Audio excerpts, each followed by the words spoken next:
alive, so steal them if you haven't got them. I have very nearly shaved off this beard like 7 times in the past 2 weeks because I'm. Yeah, I'm gonna shave mine again. I looked in the mirror this morning and was like, it looks kind of like it's at that mid-level It's where just it looks only kind of gross. growing on my chin. I want more here. That takes time. Yeah. That takes time. It's all You just can be the growing Winfred here, and in all of us. Yeah. I'm trying to just hide goes- it. I'm trying it to just hide goes the down. fact that I'm missing hair with my mustache. I look like you got some hair.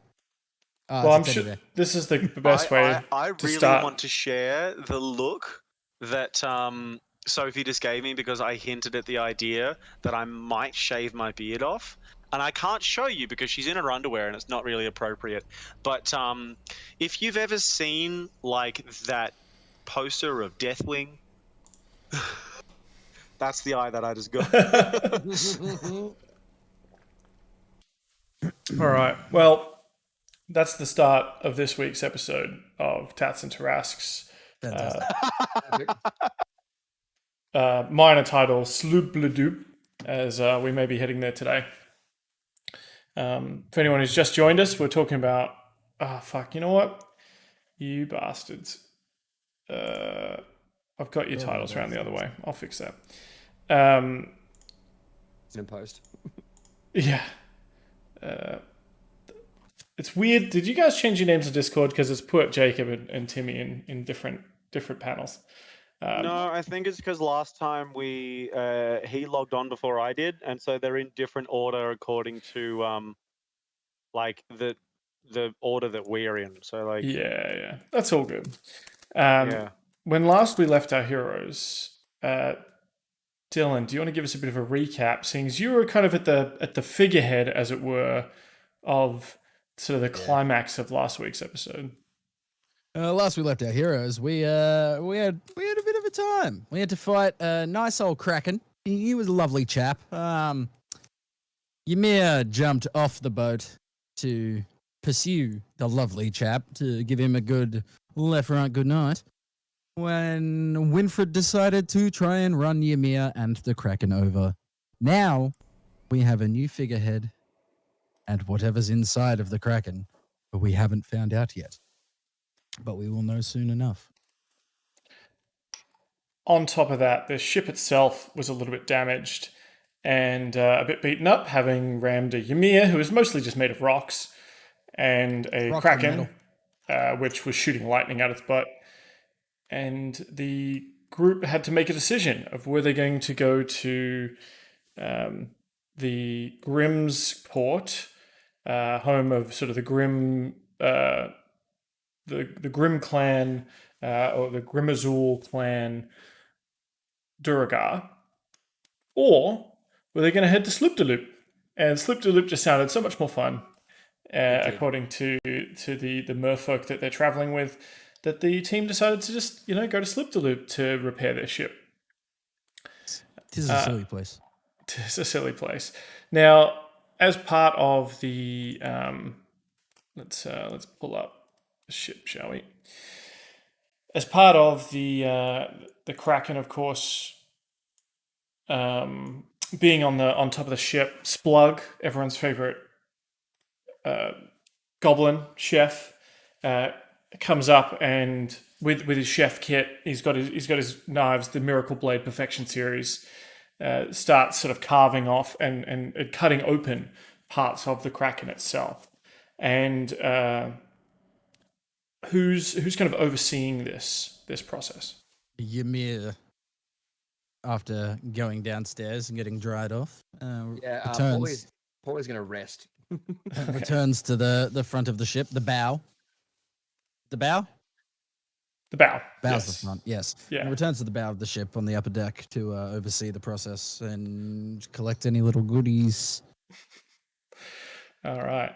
Well, it begins with, I believe the last instruction Splug was given was to maintain the core of this creature so that it could be turned into a figurehead, taxidermied perhaps, or cured and put up there.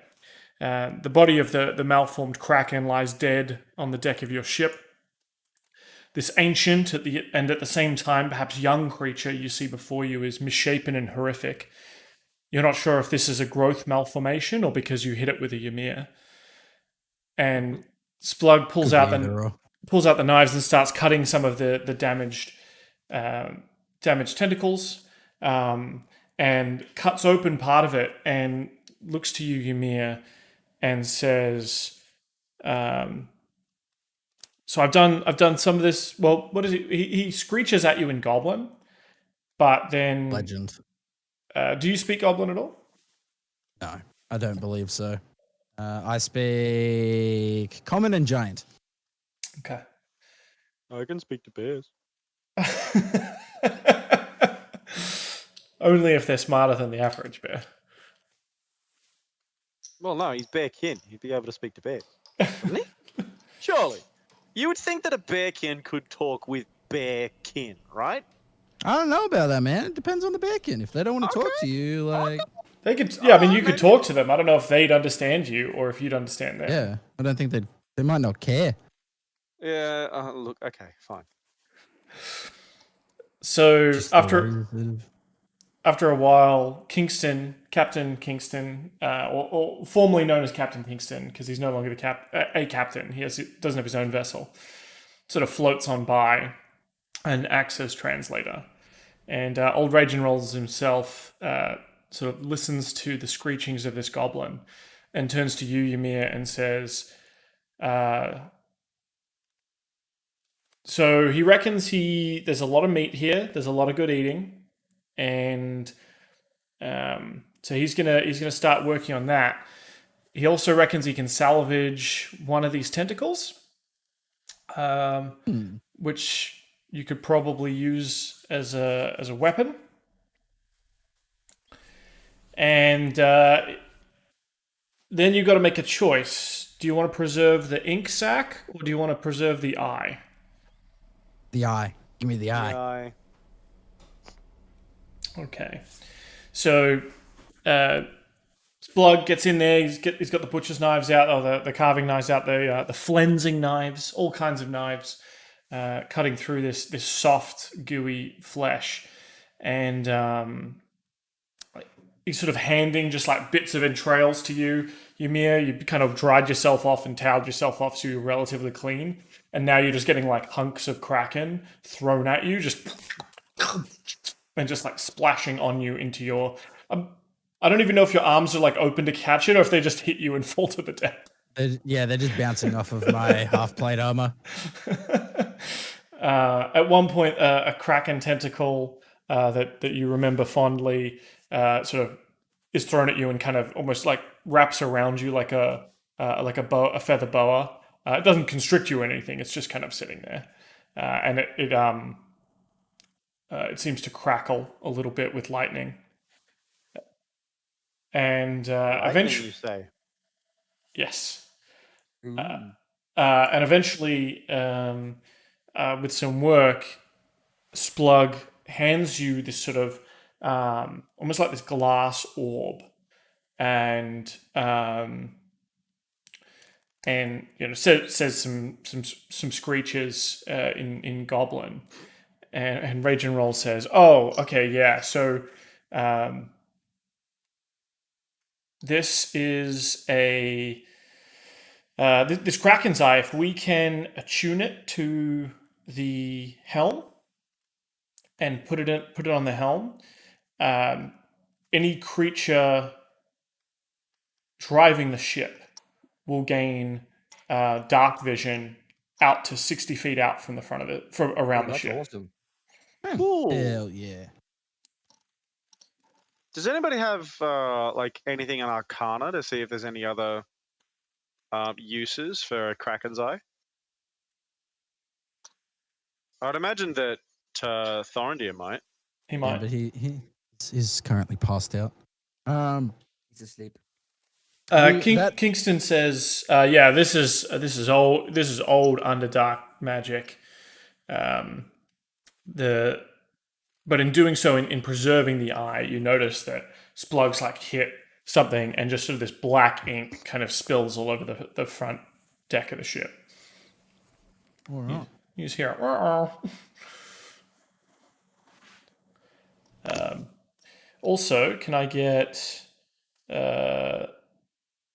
Ymir? Can you please roll 2d6 for me, please? Yep.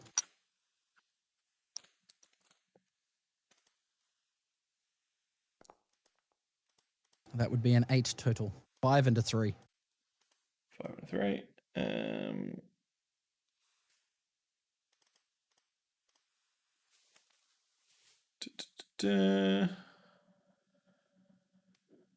Ymir about to take 8 damage. No. And now can you roll a d6 for me? Yep.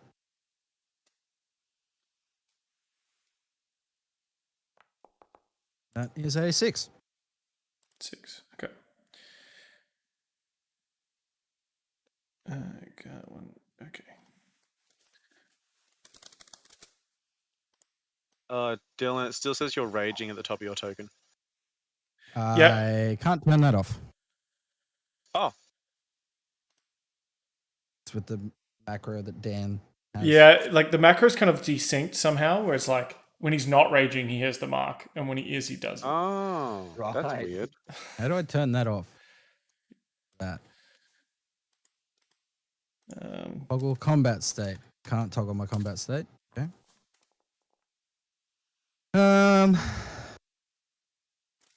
So you've a garnet, a There we go. bright red garnet, sort of plops onto the as Splug is kind of cutting up the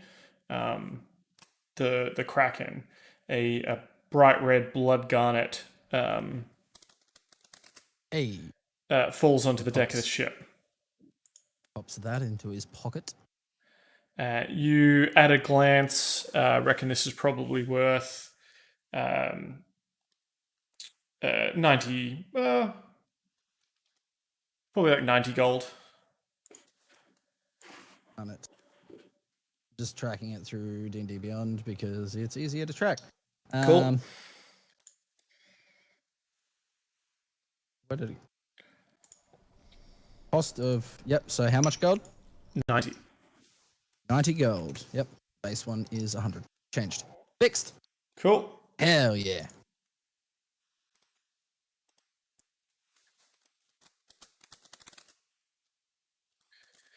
And anything else? Ymir. So is Splug done? Is there like excess left from what he's tried to preserve? Yeah, in terms of he's kept the shell of the thing, but he's pulled out a lot of the guts and some of the slimier bits, and he starts sort of moving them to the chef's quarters in the midship. He's taken some of the best, juiciest bits. That Kraken tentacle could be used as a weapon. What would that be? What would I do with that? Or do I just add a Kraken's tentacle to my inventory? Give me an Arcana check. Okay. Where I used to work, we had an actual, like, huge foam Kraken tentacle that you was for kidding me? sale. That's a 3. It was almost a 19. Do I have any? I don't have any inspiration left. I have you as having an inspiration and a D8 buff, but you got to call it before you roll. I'm aware. I would love you to bring that tentacle in, Jacob, and just wrap it around us. No, I can't. It's like $300. No thanks. When did you work at Science and Swords? Me, I worked for Science and Swords for like 2 years. Did you? Shit, Yeah, I did. Yeah, I did. You think you know someone? Avi and his tentacles. He was a really big fan of them. He's a real big fan of tentacles. It was almost weird. No, it was weird. No, look, I can't. In a sexy way. All right. Well, I'll just put that tentacle away until I can find someone that knows more about it. All right. Pauly just got given inspiration by Dylan. What a guy. What a nice guy. Man.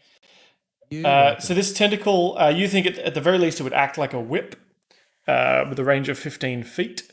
And so I'll just add a whip to my inventory and do the flavor. Yeah. So a creature hit by the There we whip is grappled. Until this grapple ends, the creature is restrained, and the wielder of the whip is considered to be touching them for the purpose of the grapple. And there go. seems to be Range some of 15 feet. other properties to it, especially the fact that it's crackling with lightning, and you saw the Kraken itself use lightning strikes before, but I mean, it's a bit Yeah. out of your realm. Alright. So. Yep. Is Kraken's Tentacle Whip. And the notes I've put: a range of 15 feet. Person attacked is grappled, crackles with lightning.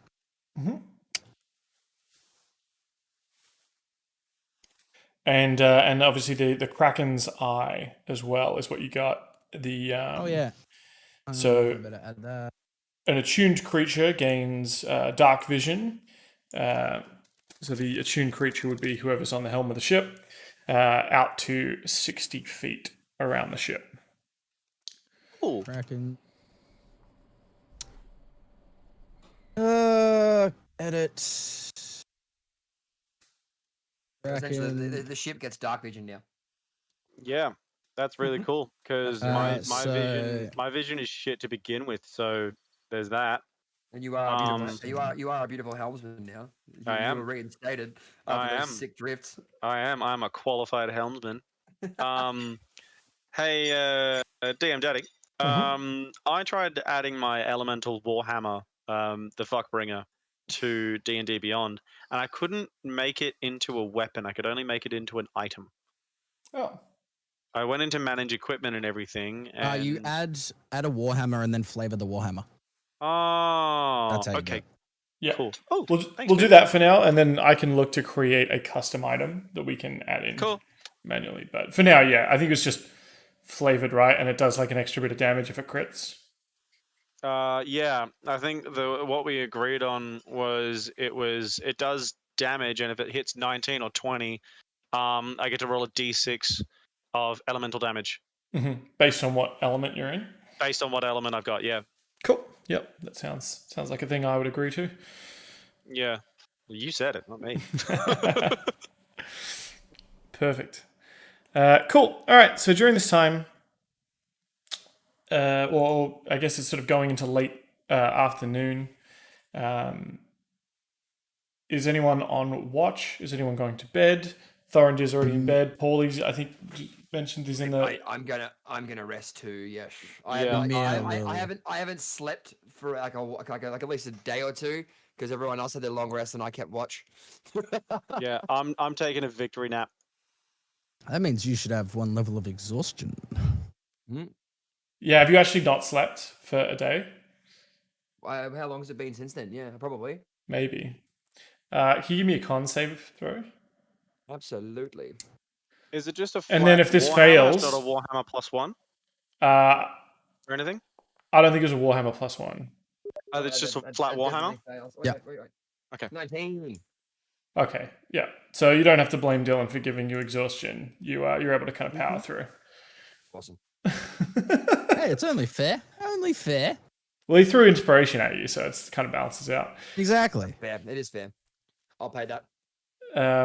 Cool. So yeah, you're able to kind of push through, but you're collapsed in a heap in your Aaraockra nest up in the on top of the mast. Is just gonna sit amongst the preserved part of the. Can we move the Kraken, just into like here so it's a bit safer for now since it's being preserved? Just get it like in the middle of the ship, out of the way. Sure. Yeah. Ymir's just gonna hang out up here, and he'll keep watch. Who's guiding the? No one's guiding the ship. I took a nap. Ymir will Speaking of exhaustion, Ymir, I think you had decided to do a frenzy? Is that right? Yes. I have one. Cool. Actually, I long rested When? at the end of the last session. You're at 2 levels of exhaustion, so then you slept, and then you went down to 1. So you've gone No, back. no. I went from 1 level of exhaustion to 0 at the end of last session. So yeah, that's fine. There's probably some time between. Well, I think the order of events is not as important, but Actually, Splug no, I probably did came not up and long started rest. working on the Kraken as you were Yep, no, I overseeing short him. rested. I short rested because I only have 2 hit dice. Yeah. Alright. So That's cool. I will. So- I guess I will helm the ship. Why have I got 4 hit dice? I thought I did a long rest before. A long rest would give you all of your hit dice back. Oh, never mind. I think it does, or it gives you some of them back. I'm sure it's all of them at low level. Look, we should know the rules, and I I don't. know. You really should. It's been almost. Well, it's not been a full year, but it's getting close. Well, I have all of my rages and Stone's Endurance up, so I did a long rest and it only gave me 2 back. Yeah, the Everything's character been regains reset. spent hit dice up to a number of dice equal to half the character's total number. Yeah, alright. So I did a long rest then. Cool. Yeah. And you get all your health back. So, but who's watching the ship while you're all long resting, which is, I assume, what you're doing now? I will just helm the ship and is there any Fine. It's fine. If you want to rest and you need to rest. No, I can watch it. rested already before all of this. Yeah, Okay. I kind of need to rest because I've only got like half of my hit points left, and in case we get into a scuff in Sloobludop, I'd rather have all my hit points back. Yeah, no, I've already done mine. The reason I'm asking is because, like, if Dylan, you've already done yours, then 8 hours has passed. So during that time, what was everyone else doing? Is my question. True. True. Did you sleeping, guys? So yeah, so I'm not. Yeah, it's like resting. you've done your rest, but yeah, did you Okay. sleep for 8 hours and then like they're like, okay, Yes. we're going to sleep now. You know what I mean? Yeah, just Yeah. knocked out. That's It cool. was just definitely knocked out. Well, I think during this time, Splug is probably continuing to work on the Kraken itself. There's sort of Pauly noises coming from up in the Cochrane nest, and Ymir and Winfred have all gone into the hold, as well as Thorendir. It looks like there's sort of I'd like to say a skeleton crew, but it's more like a zombie crew maintaining the ship. Thorendir's at the helm currently. Yeah, but like a skeleton crew? yes. That was That was the joke. that was the joke. Yeah, so See myself out. my understanding is that Thorendir is sleeping. I'm just not moving his token because I'm lazy, and I'm gonna have to imagine it in my mind's eye and trust everyone else to do the same. Done. As the drifting of the ship, the gentle rocking of the ship on this underdark dark lake, as well as the incredible exhaustion and cuts and bruises that each of you have, instantly puts you to sleep. And some hours pass. How many? Some. Let's Could be 8, could be 36. We'll never know. let's see, shall we? Yeah, because that's not stressful at all.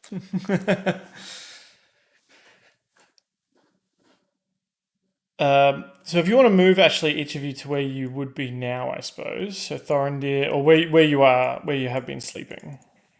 Okay. Cool. We got zombie crew up on the decks.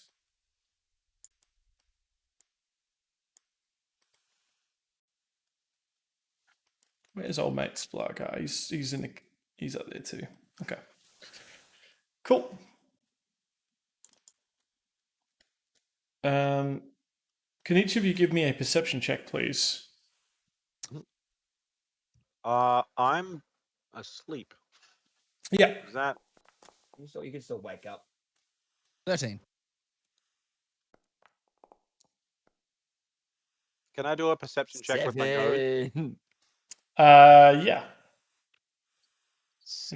Any smells? Smells right. It's been a while since I've done a snows roll. Hey, Just been smacking on with cunts the entire time. 20. Well. Alright. That's pretty good. Winfred. That's the sound for a dirty 20 from now on. Excellent. I thought that was the sound of a schnoz roll, but All that.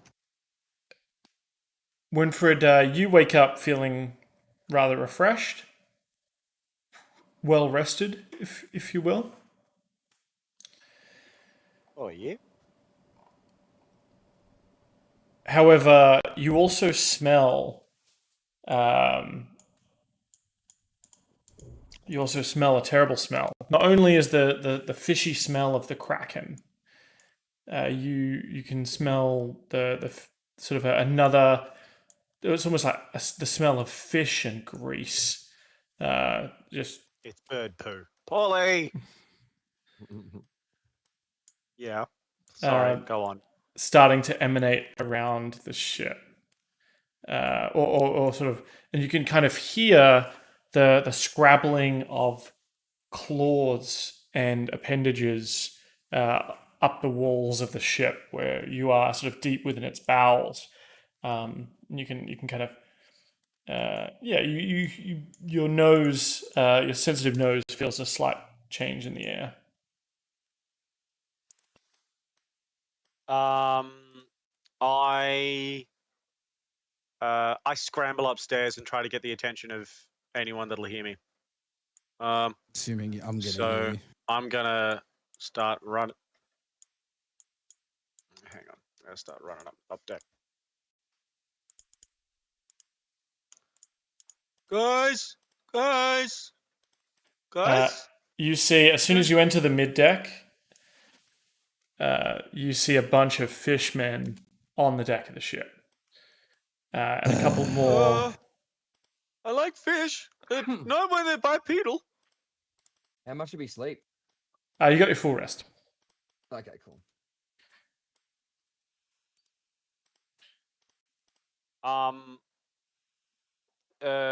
Can I tell just by looking at them if these fish appear to be threatening?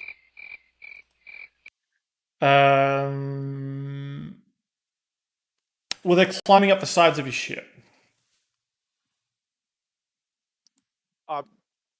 Okay. Yeah, they're not friendly. So their motive is to take over the ship, is it? They look like this. Or to eat us. Yeah. So they look like murlocs, but like dwarf-sized murlocs. So they have like human legs, weirdly human calves, and hands, but sort of a fish dude, head. their calves are jacked.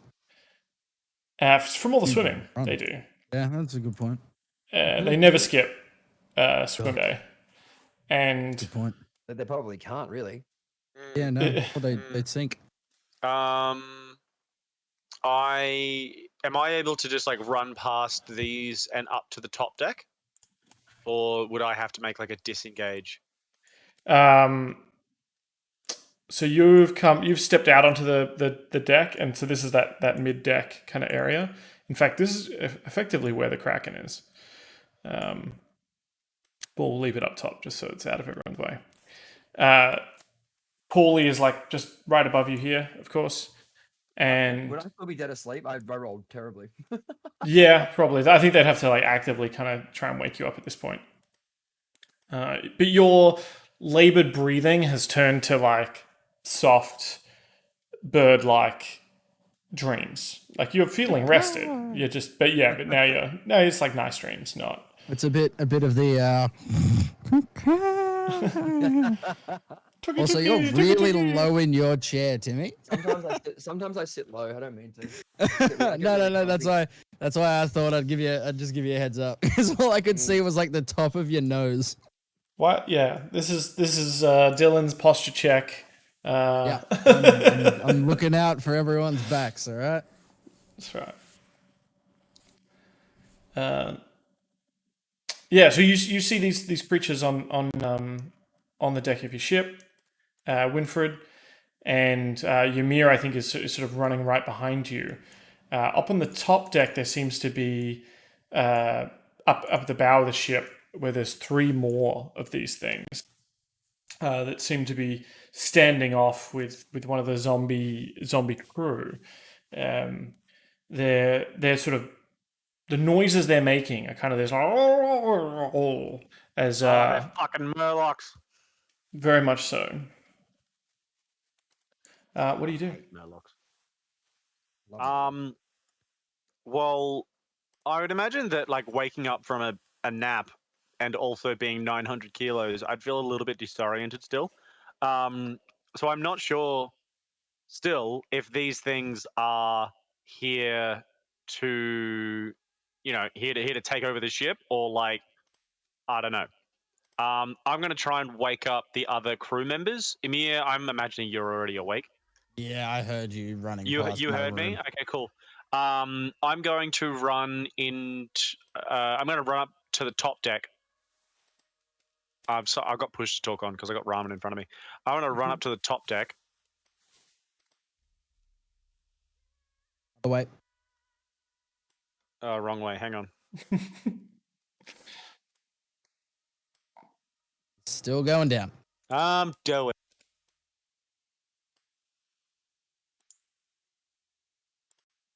Yep. There we go. And I'm going to try and yell up to Pauly. Okay.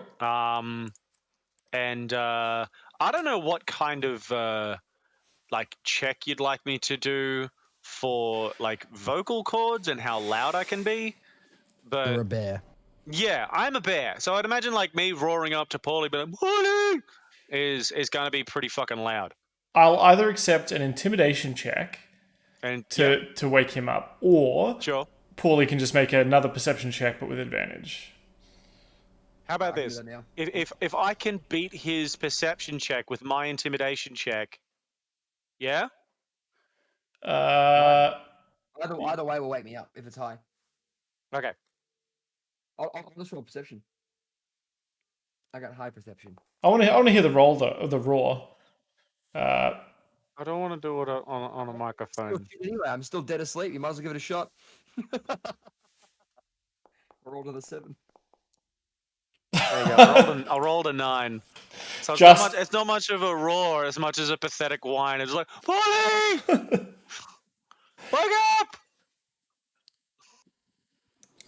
up! Pauly, you come awake. You see these creatures from your vantage point up top.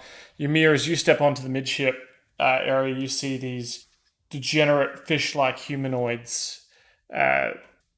Some of them have spears. Some of them also have what appears to be some kind of shield, but it's made of like some sort of mucus or some kind of membrane on their arm. Oh. Well, is going to look comedically at our skeleton crew, and then at the fish, then back at the skeleton crew, then back at the fish, and back at the skeleton crew, and go, how the fuck did you let these guys on the ship?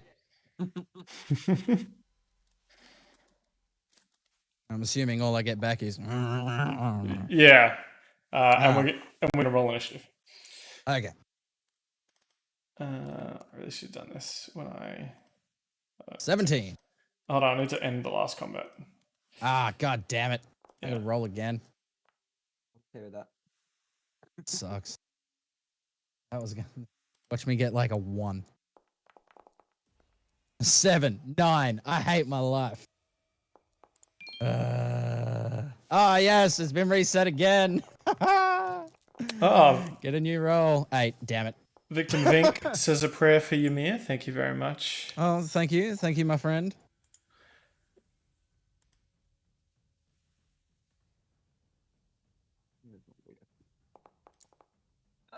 Hey. Dirty fuck. Oh, that's a natural 20, sorry. That feels good. I like that. All right. Oh. Who else do we need? There's Pauly. We'll update that to 25 total. R&D needs an initiative. And look, we'll give one to LaFloridita as well, just for the hell of it. Pauly, you describe to me how you come awake and what you do.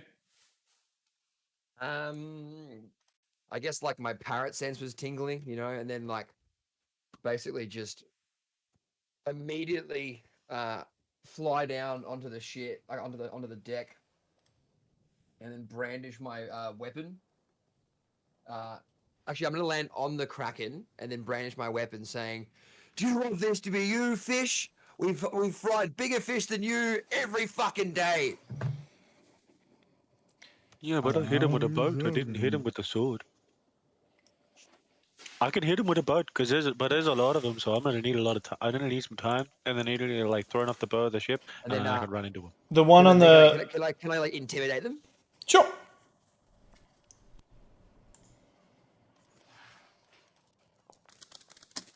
Oh gosh, threes. I've rolled like 4 threes. You yell out in your most braggadocious voice, but in doing so, you slip on the Kraken, as it's obviously just very slimy and juicy, and you recover, but it's not super amazing. Cool. Dan, I'm just gonna send these packs to Josh and Marcus. Oh, thanks, dude. Yeah, cool. Sorry, yeah, I can't keep an eye on chat the whole time, but if you can good. figure out how to gift them, that'd be perfect. I think I've done it. Sweet. The creatures kind of all look around at each other, and you hear them speak to each other in their kind of garbled underwater language. Do any of you speak Undercommon? Undercommon. Nope. No, I speak Steve's can. Can't say that I do. That's I fine. don't think so. They all kind of look at each other and then look at the what appears to be another one of these creatures, but it's got sort of this this like fish bone headdress, and it appears to have almost like 2 squid heads, almost as like Sailor Moon hair buns with tentacles coming off it, and it sort of yells back, and they all turn and kind of raise their spears and charge forward. The merfolk, she yells at you, Pauly. I'd love to help you, but you stole my rapier. So look, good luck. That went well. And next up in the initiative, That's fair. I just the rapier. here's one of these guys. One of these guys on the bottom deck. Can Rage and Rolls help out? Because these things are alive. On his turn, maybe. Oh yes, good. See, I'll put There him we in go. the thing. Oh damn! He just missed his turn. Fuck. I wish he rolled 1 less. Let's see. 3 damage. The zombies and the and some of these creatures kind of start attacking each other. There's chaos on the deck.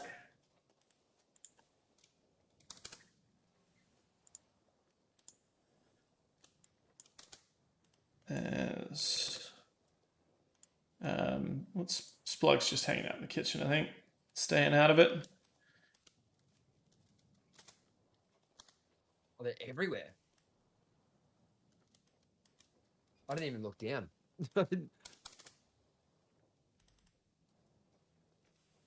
Winfred.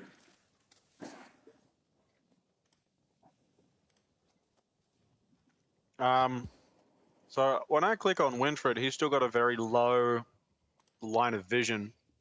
Is it still really dark in here? Yes. I mean, you're still in the Underdark. You're still Okay. yeah. For all intents and purposes, it's kind of like nighttime, right? Yeah, although you can see like at least one more sort of at the equivalent of here for you on that lower deck. The lower deck is like swarming with them. Okay. Oh, Alright. excuse me. I would I'm going to target this one here, and I'm going to try and yeet him off the ship with my hammer. Okay. So give me a strength. I think it's a strength check, like an opposed strength check. Yeah. Opposed strength check. Okay, cool. You can use advantage, not advantage, athletics actually. You want me to use athletics? Yeah. Okay, cool. I'll use athletics. 16. Yeah, No, 11. You rush forward and go to hit this guy, but he just sort of like ducks down on the side of the ship, and you kind of slam into the inside, almost kind of losing your balance a little bit, as he's able to hold his own there. Okay. Can I want to go into a rage. Mm-hmm. I want to go into a rage, and I want to just like, get off my ship! Absolutely. And I'm going to Winfred Rage, roll, fire. So I'd imagine like my eyes, as I'm yelling, get off my ship, my eyes start to glow with a sort of like a fiery glow as like a gout of flame erupts from my fur and burns him for 2 damage. Yep. Cool. He doesn't like that. Smell of cooking fish and the sort of sizzling of it fills the air.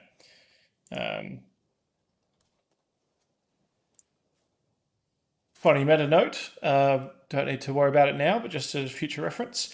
If you raged before you tried to hit him, you would have had advantage on the athletics check. The more you know. I did not know that. I will remember that for next time. That's fine. This zombie kind of wades into these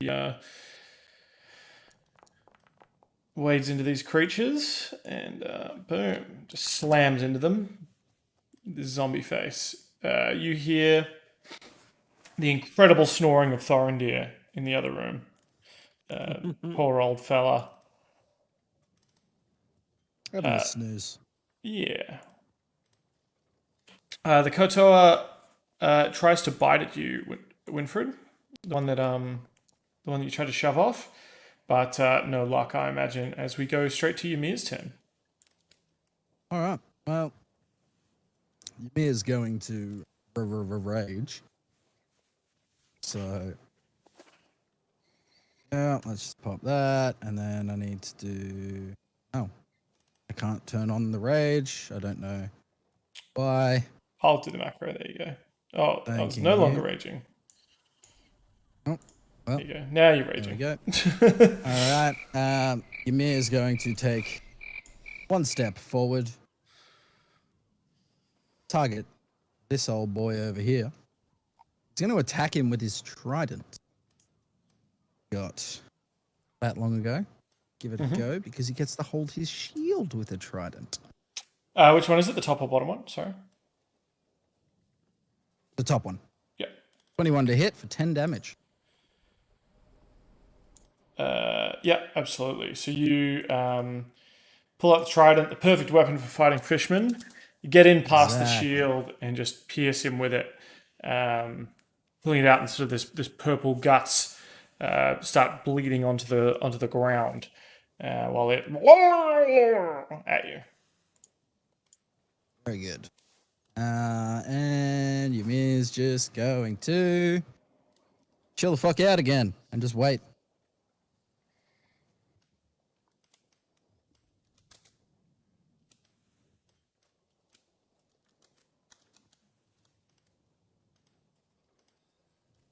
This one's going to come in behind you, Ymir.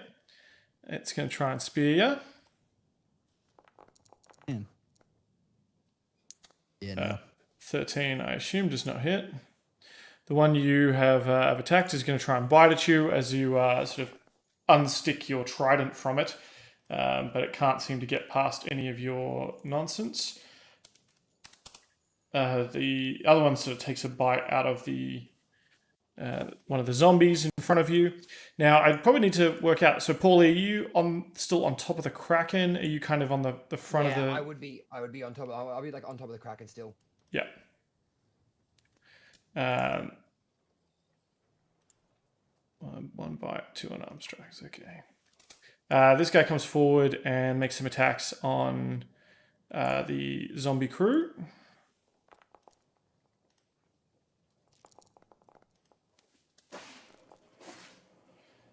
And a lot of those are going to hit. So 3 damage. It's at 12. 9 damage. As the one of the zombies sort of gets bitten and then clawed up by this sort of headdress wearing fishman. And just the zombie ends up exploding. So you see like lightning come off his claws. And the zombie kind of explodes and his arm falls off and he just falls to the ground dead. Right. I mean, more dead than he was, I suppose. Okay. Oh. Back to It's a real pity that I didn't get the lightning damage buff from my rage because I have resistances to lightning damage now. Pauly. Okay. Would it be a bonus action for me to throw the coral rapier at Tide?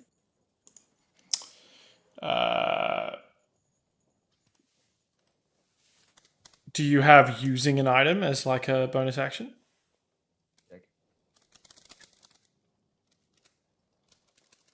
Actions in combat. Attack, cast a spell, dash, disengage, dodge, grapple, help, hide, improvise, ready, search, shove, use an object. Yes. Yep. Okay. So is it a bonus action then? Yeah, sure. Cool. I'm going to throw her the coral rapier. Cool.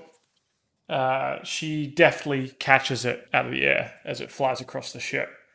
I'm basically going to, you can borrow that for this, and then you can give it back to me. You can borrow your own weapon back. Yes, correct. And I'll bring out a dagger as well to re-bring that in. And then I'm going to swoop up, fly up in the air, and then charge at this gentleman just here with Talon out. Mm-hmm. That is still 14 for +5. Yep. That will hit.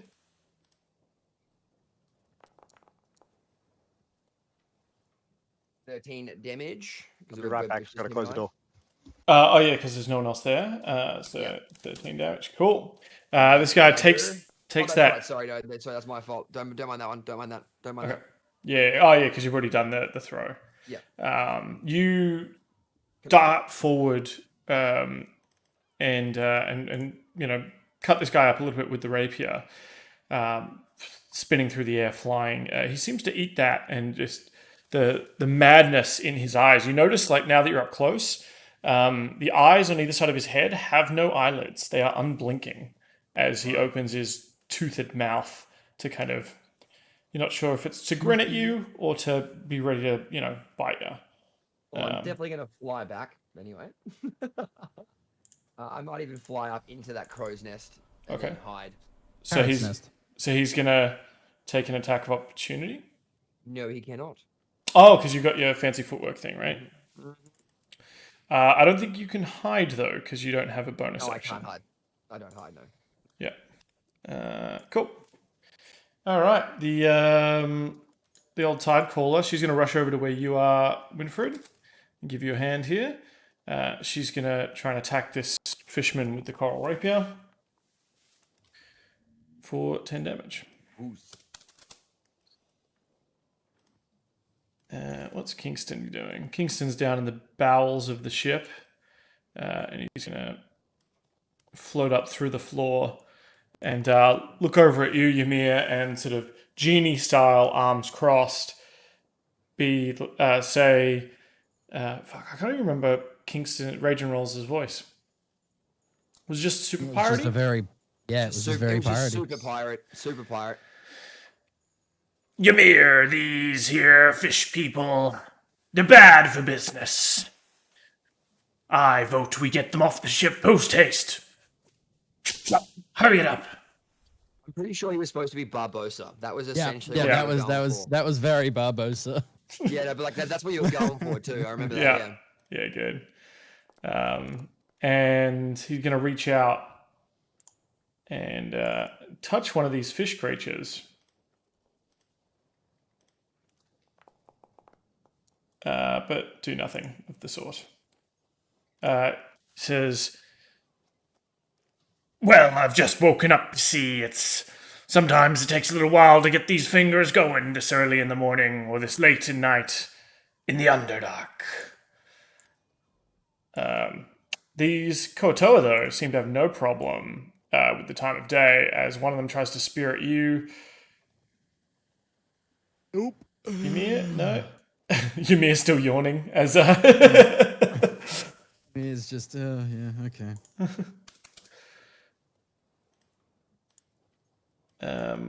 Another one of these creatures darts towards you. How high up are you, Pauly? What did we say? Because the middle one was 50 feet up, and then we said the other ones were like 30, something like that. Mm-hmm. So you're about... Well, what was your speed? Because you were kind of on top of the Kraken at the front of the ship. So you would have darted forward with, what, like 10 feet? And then you've got another 40? Yeah. Okay.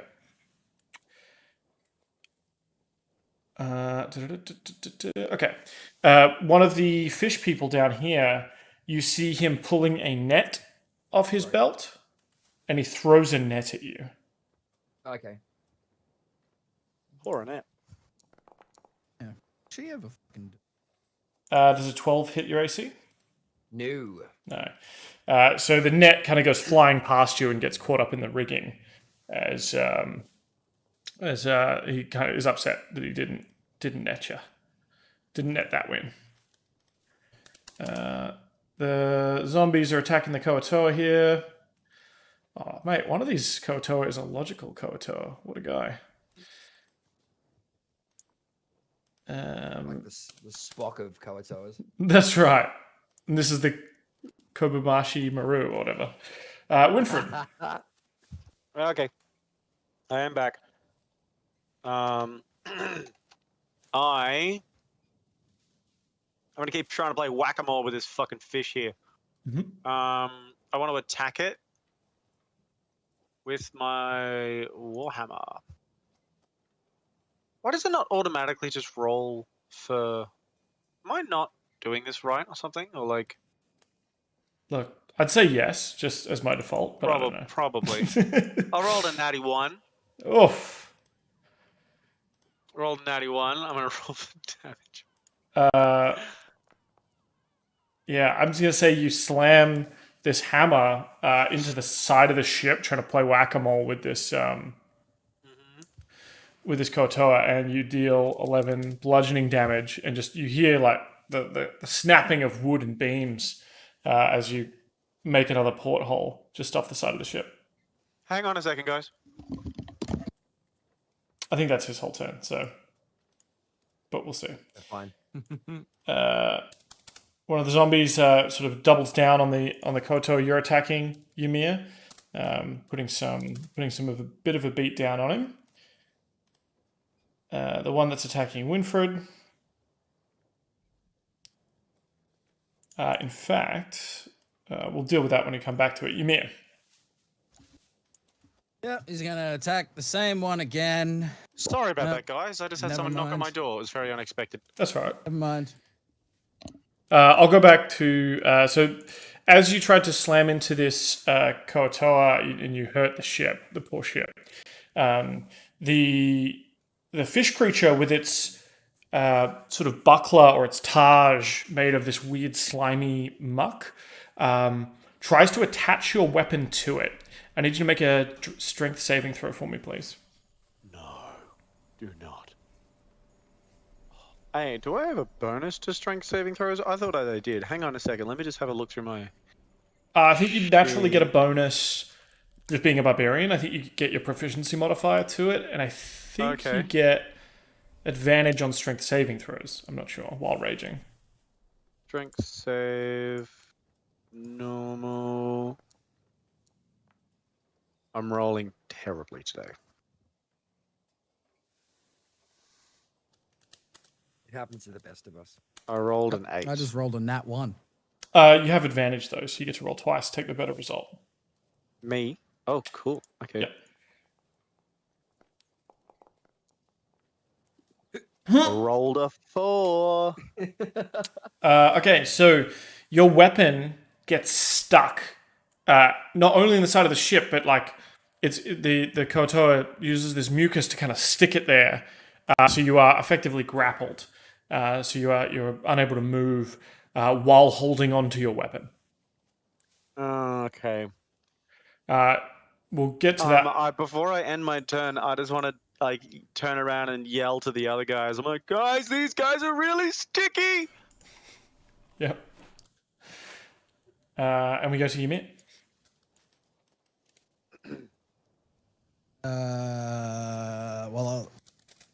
Do you want me to roll by attack again? We can use. Yeah, I'll let you reroll Yeah. that. Yeah. Thanking you. That is an 11 for 10 damage. 11 hit. 11 will not hit. Thank you. Oh, well, Ymir is going to just chill the fuck out. Can you also make a strength saving throw for me, please? Yes. Get initiative. Do I get bonus on that? Because you're raging, yeah. You get the advantage. Hell yeah. Try to do better. Nat- Yeah, there you go. Nat 20. Nat 20.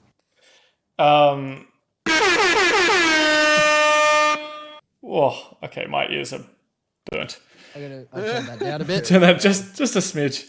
Just a smidge. Because you rolled a nat 20, I'm going to let you describe to me some kind of retaliation move as this creature tries to do similar to what happened to Winfred, though you probably didn't. You might have seen it. Your trident tries to come in. He blocks it with a shield, and then you feel it sort of stuck on the shield. But with that amazing strength, you're able to pull it free. And roll for me d6. Roll 1d6. A 4. How do you want to do this? Ooh, Ymir's just going to, in taking back his trident, kick the little bugger right in the face. And as you kick him, I'm assuming I kick him against the wall. against the sides of the ship. Yeah, against the railing, and he kind of tumbles out and over. Yeah. And you hear the kaplonk of him landing in the water. Just yells, "That's why you don't fuck with a giant." He's not a giant, but he is the biggest. This room. Isn't Ymir only 7 foot tall? He's the biggest in the room. Okay. Well, I mean, technically he's outside, so that's a big call. It's a big call. He's standing right next to a No, Kraken. I'm in the. I mean, when it comes from Ymir, maybe it's a bit of a small call. You know what I mean? I'm in the middle deck. But you're on the surface of the ship. You're on the roof of the ship. Yeah. That is true. What does this guy got?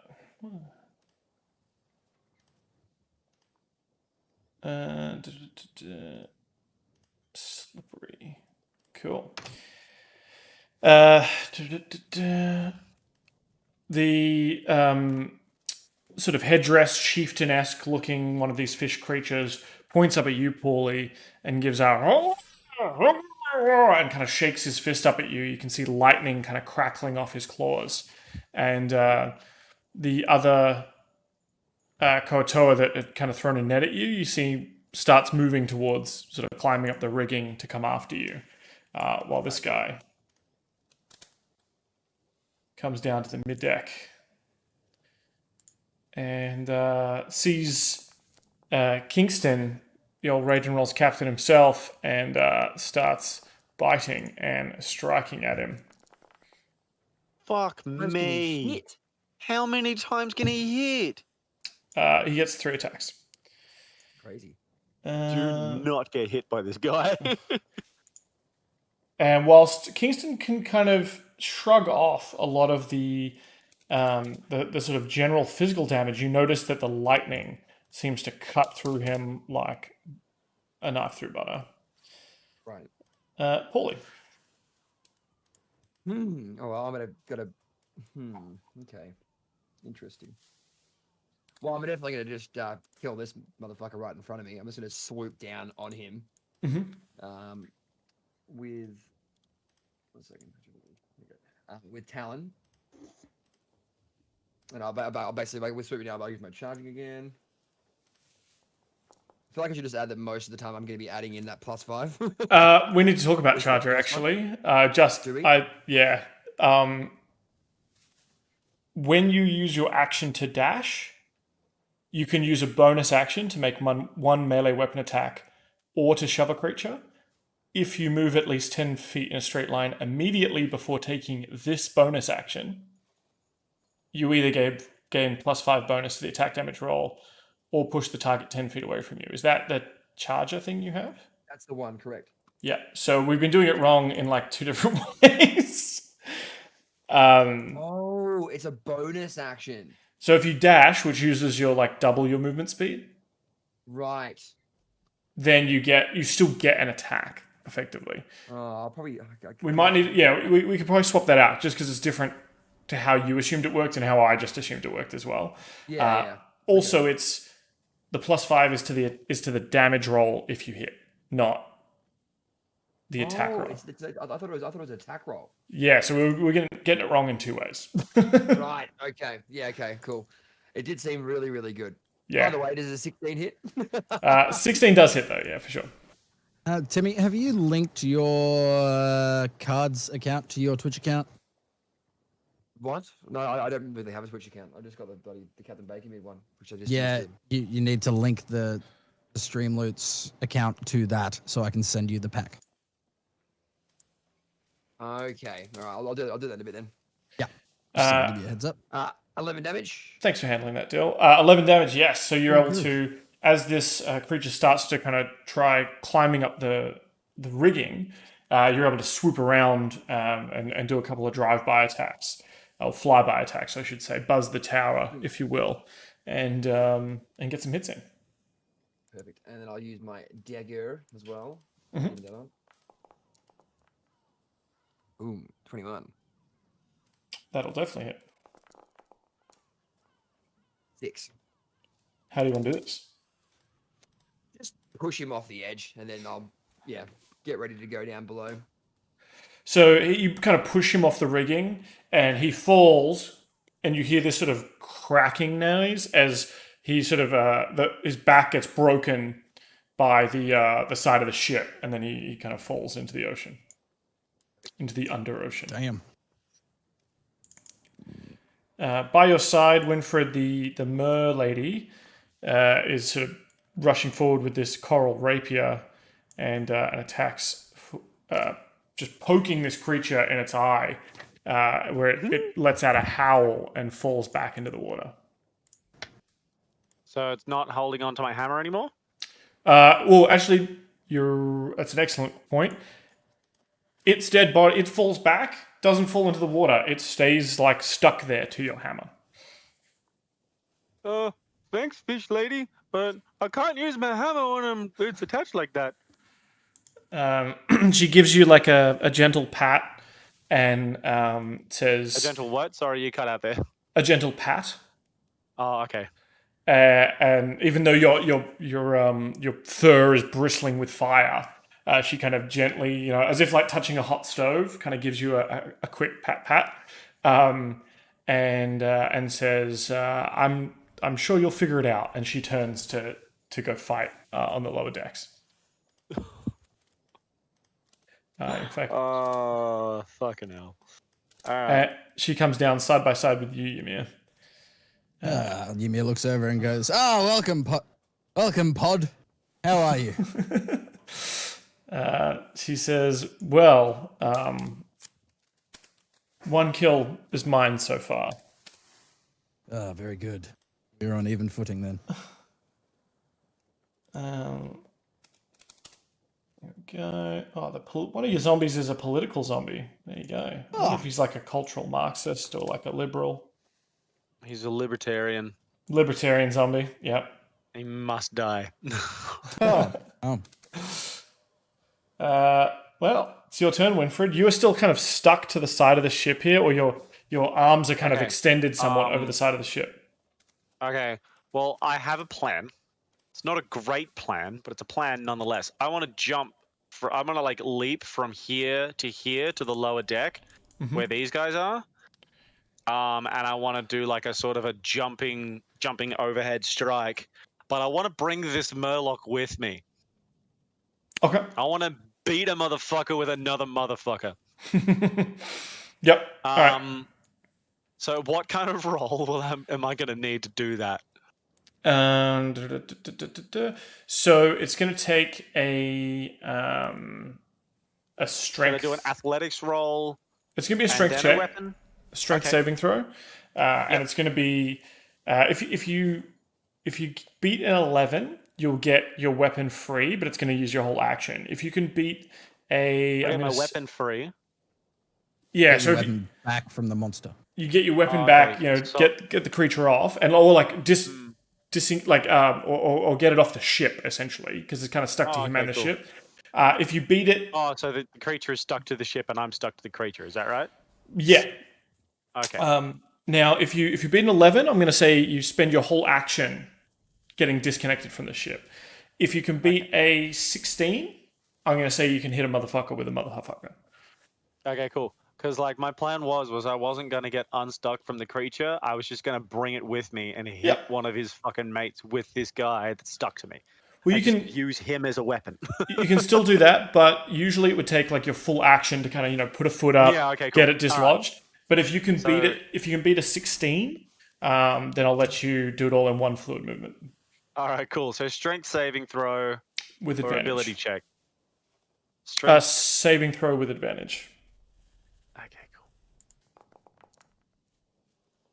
You've got to be fucking kidding me. You just barely get yourself disconnected from the ship. You have this sort of lolling, dead fish man on the end of your hammer, and you are no longer sort of grappled or stickied to the ship.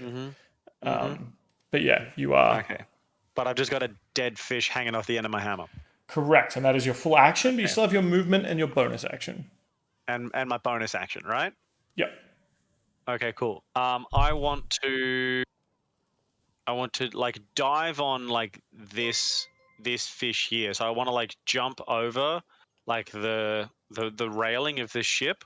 Because I've got like 30 feet, right? So like I'd imagine that like 20 feet and a little jump that'd be enough. That's right. Absolutely, and you're raging, so Yeah, and I want to just like jump down and just fucking douse them all in flame. Is that the right terminology? I want to burn them all. absolutely excellent. Please don't burn me. No, I can't because you're standing behind the zombie and the fishman, so you don't get affected by it. And neither would I'd guess by extension neither would Kingston because he's got people in front of him as well. Yeah, but all of these as you land. So is it? Describe to me. Is it like a Hulk smash, arms up, land? Is it? Do you go into a spinball Sonic style? Like what is the? It's basically, I would just imagine it's like a Hulk smash land. It's sort of like a 2 feet down, and I'd like come down with my hammer and smack the hammer, and then like the flame would come out. Yeah, absolutely. Cool. Everyone around you takes a little bit of fire damage, except Kingston there. Just mostly the zombies and whatnot. Yeah, I would just imagine that like if somebody's standing in front of one of my allies, then my allies would at least be shielded by the Yeah. 2 damage. You know? I think that's fair. Ymir, you've Yeah. just seen a flaming drop bear land on the center of the ship. Jesus.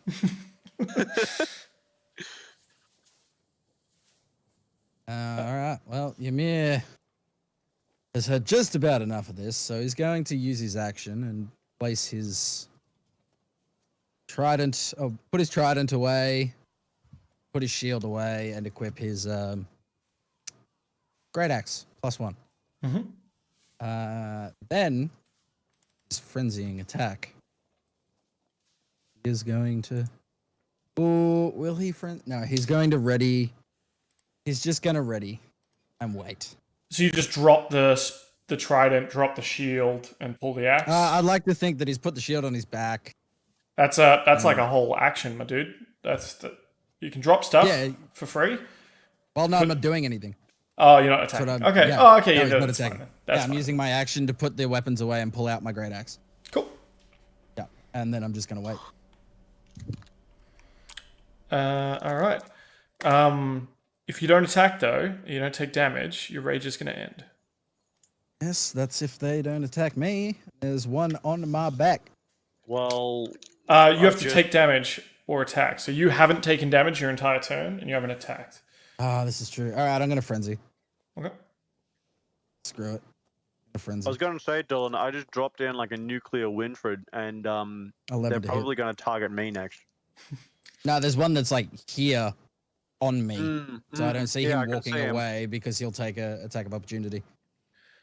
You swing the newly minted axe off your back, and it misses. The creature is able to kind of duck under the blow. Perhaps you're a little bit off balance, having to jostle the shield and trident around, etc.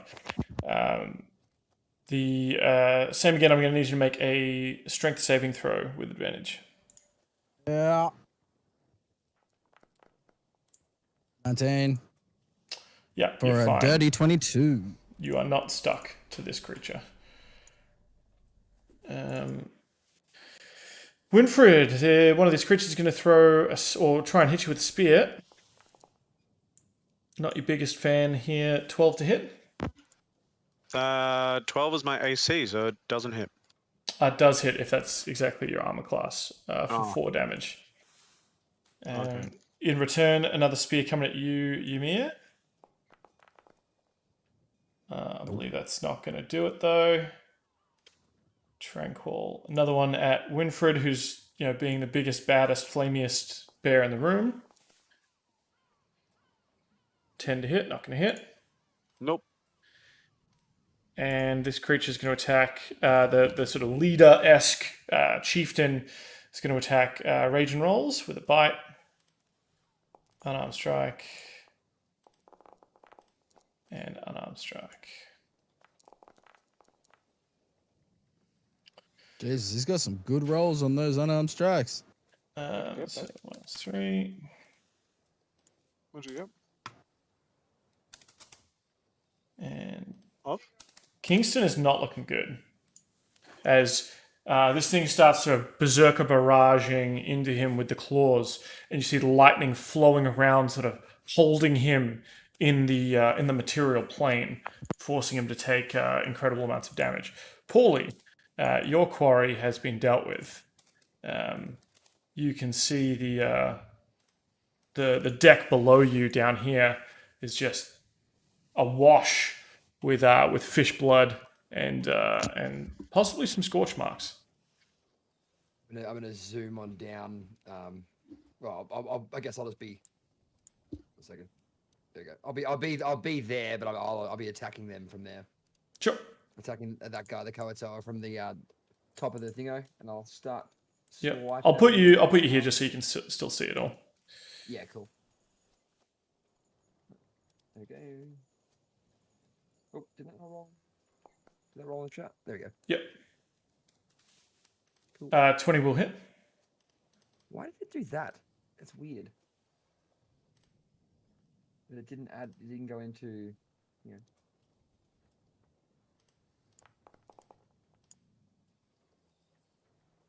It's being strange. For some reason, it's gone off. You know how it would go like it would like roll the damage. Yeah. Is Are you that- still that rolling maybe- through D&D Beyond? Yeah, I am. Either way, That isn't 5. adding my sn- That isn't adding my sneak in either. Oh yeah, you have to roll that. What is my sneak? I just gotta do it naturally now. I didn't really think about it. 2d6. Cool.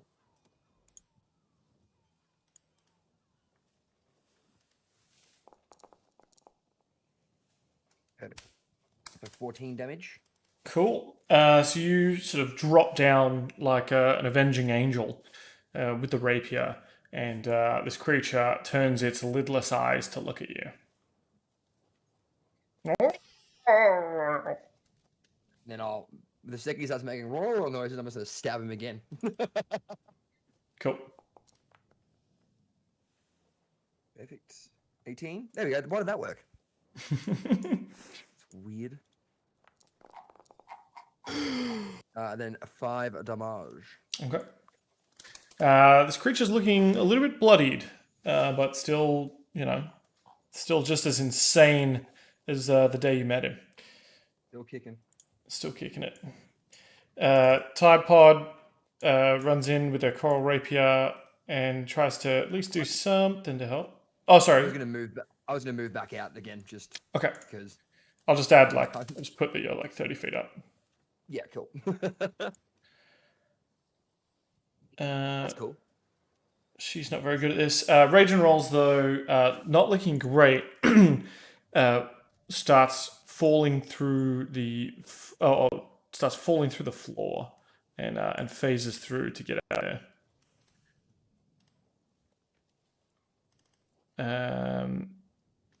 One of the Koto is going to attack you, Winfred.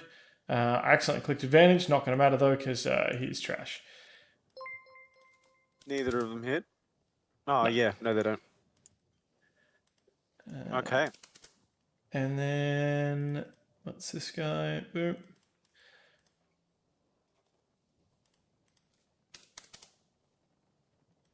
Winfred, your turn. So am I going to get a disadvantage to any attack if I've still got a Murloc attached to my hammer? I don't think so. Okay, cool.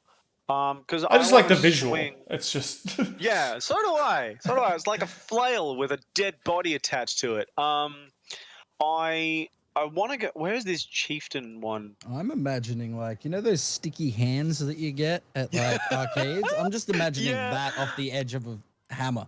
Like, it I love just sticks that. to shit. Oh, I love that. Where did that chieftain one go?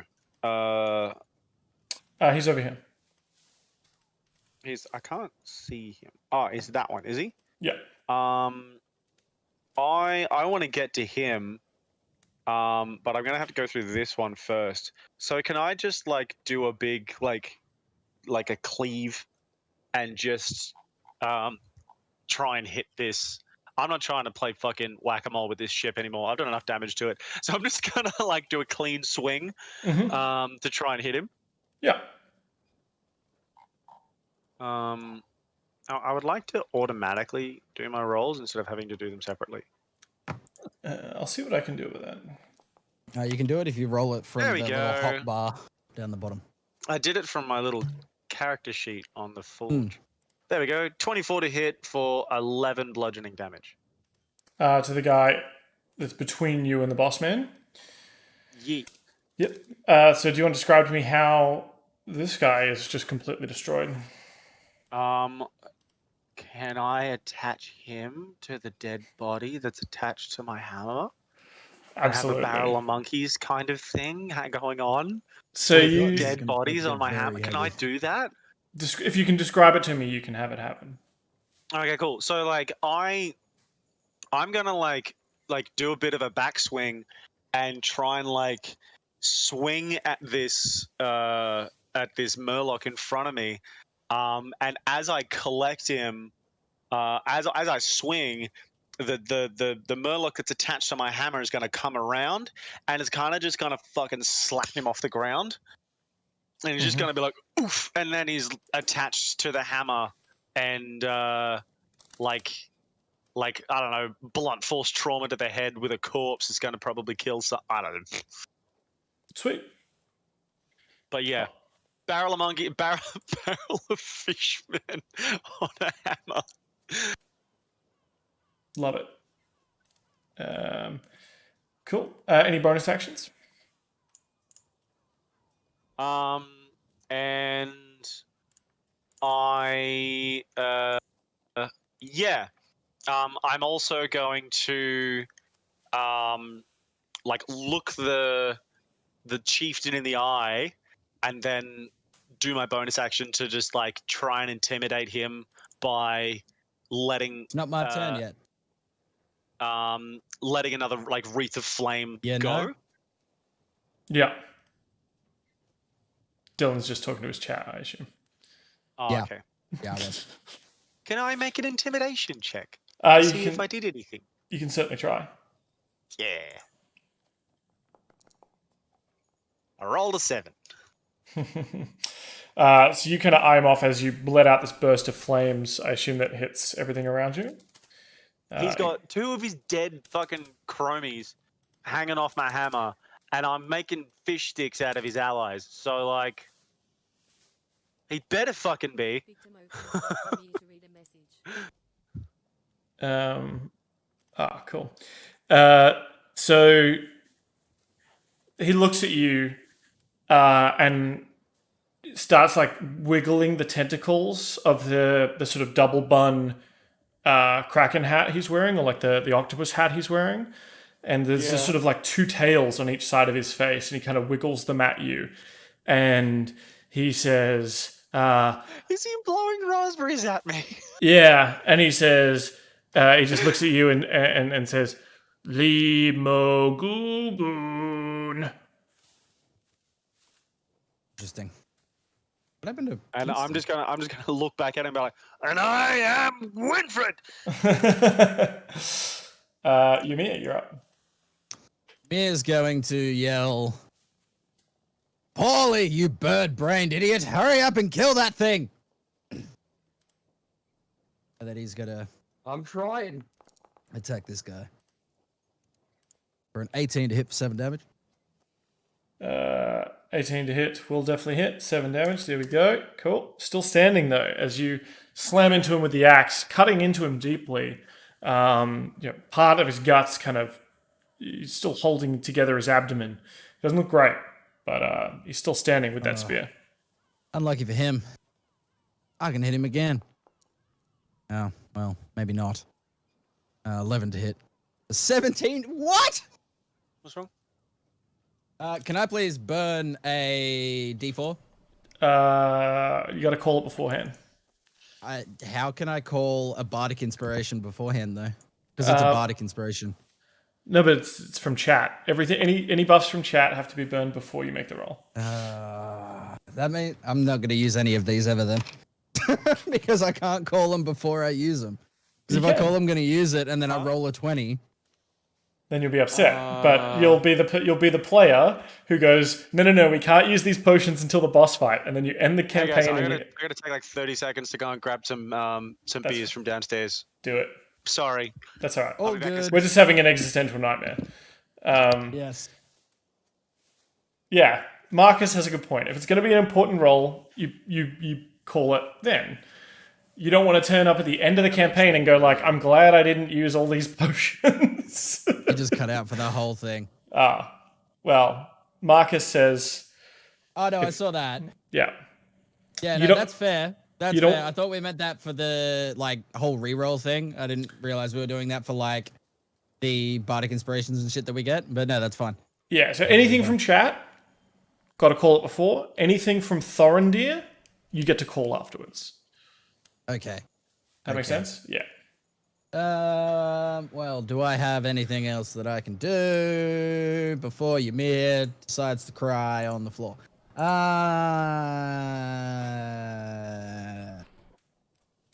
Nothing. Ymir's just gonna sit here and just like spit on that guy. Yeah. And think about the choices he made in his life that bring him to where he is now. As the creature's trying to bite back at him. Good luck with that. Damn it. Yep. That hits. 5 damage, please. Halved. Yep. I am raging. So that would be 2, wouldn't it? Yeah. Round down or up? Down. Yeah. As spear attack comes in at Winfred for 18 to hit for just 3 damage. And the Kotoan sort of chieftain steps in at Winfred. Actually, no, you know what? He's not. He's gonna again, like, wiggling his tentacles and starts sort of chanting. What is he chanting, you may ask? I'll tell you. Limo Gugun, Limo Gugun, Limo Gugun, and squirming ebony tentacles burst out of just the heart of the ship, seemingly out of nowhere, turning this entire area into difficult terrain. Yeah, everything on the ground here. Saying is don't touch the ground. Yeah, the ground is lava. Floor is essentially. lava. Floor is Floor is lava. now lava. The floor is now purple tentacles, purple and black tentacles oozing and squirming and squishing across each other. It's almost like the floor is snakes. Pauly, you're fine up there where you are. He's gonna just do a little cheeky dive bomb on old mate. Mm-hmm.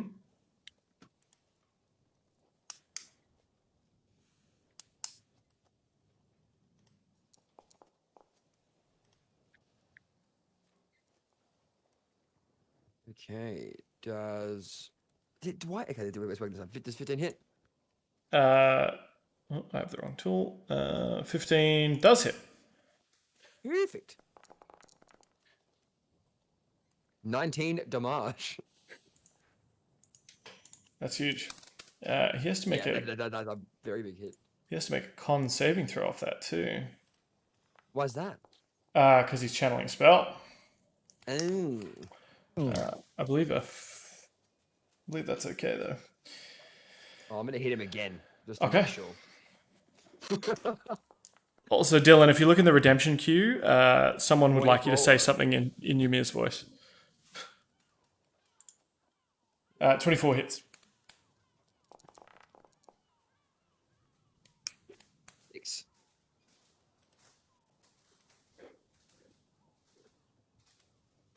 6 damage. Yep, he's going to make another con save. I'm pretty happy with that. 25 damage in one go is pretty damn good. Oh, 20. He's all right. I'll fly back up to 30 feet again. Yep. Death at 30 I'm feet. just swooping. Just swooping. Just magpie. It's magpie season. Yeah, absolutely. You're not even safe in the Underdark from magpies. Oh, that doesn't look good. What did I miss? The chieftain taunting you kept saying Limo Gugun and waggling his tentacles at you, and then purpley black tentacles erupted from the ship, sort of squeezing and sliming their way onto everyone on this deck. Oh, gross. Anyone that's touching the floor, at least.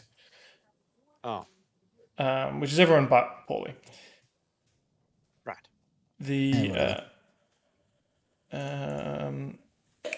As it's the start of Title Caller's turn, she's going to make a dexterity saving throw.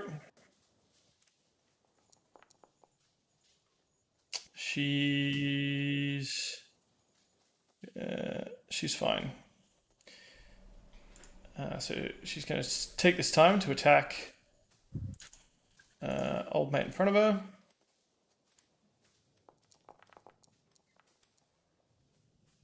She lunges in, but sort of trips over on a tentacle, messing up with her fins and whatnot, and she's not able to connect the blow. Some of these creatures, though, are going to be in trouble.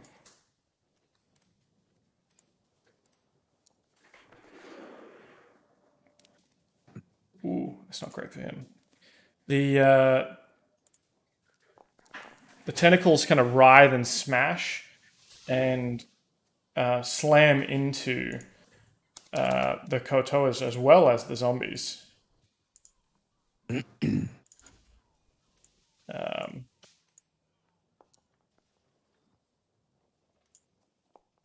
Oh wait, he's fine.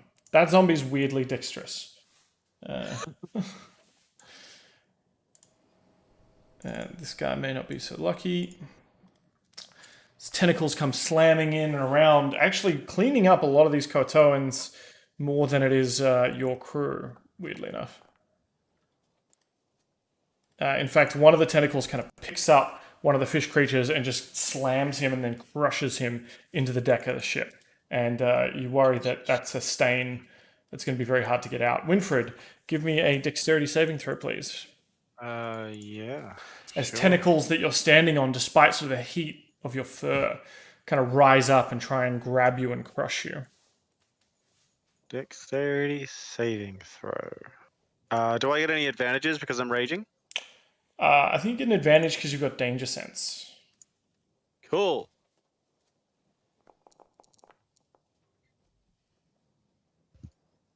Look at me.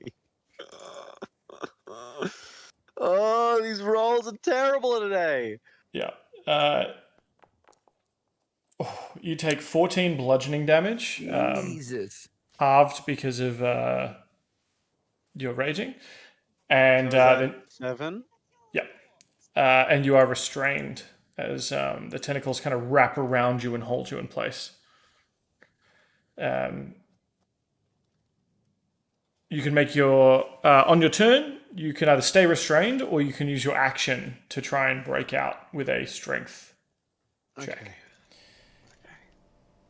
Okay. In fact, it's your turn, so you get to make that choice now. Wonderful. So what kind of check is it to get out of it? Sorry. It uses up your entire action, and it is a strength or dexterity check, your choice. Okay. I would assume you'd go for strength. Oh yeah, I'm gonna go for strength. Just to be clear, like if I use my entire action to like get out of the tentacles, are they gonna just try and like wrap me back up again? At the start of your next turn, yeah. Okay. I'm gonna try and get out of the tentacles. Mm-hmm. So I'm gonna use my strength modifier. And the other option with is to advantage, stay in the tentacles and just take swings at people, but you are at disadvantage if you do that. Yeah, no, I was thinking that. I'm gonna roll with advantage on my strength.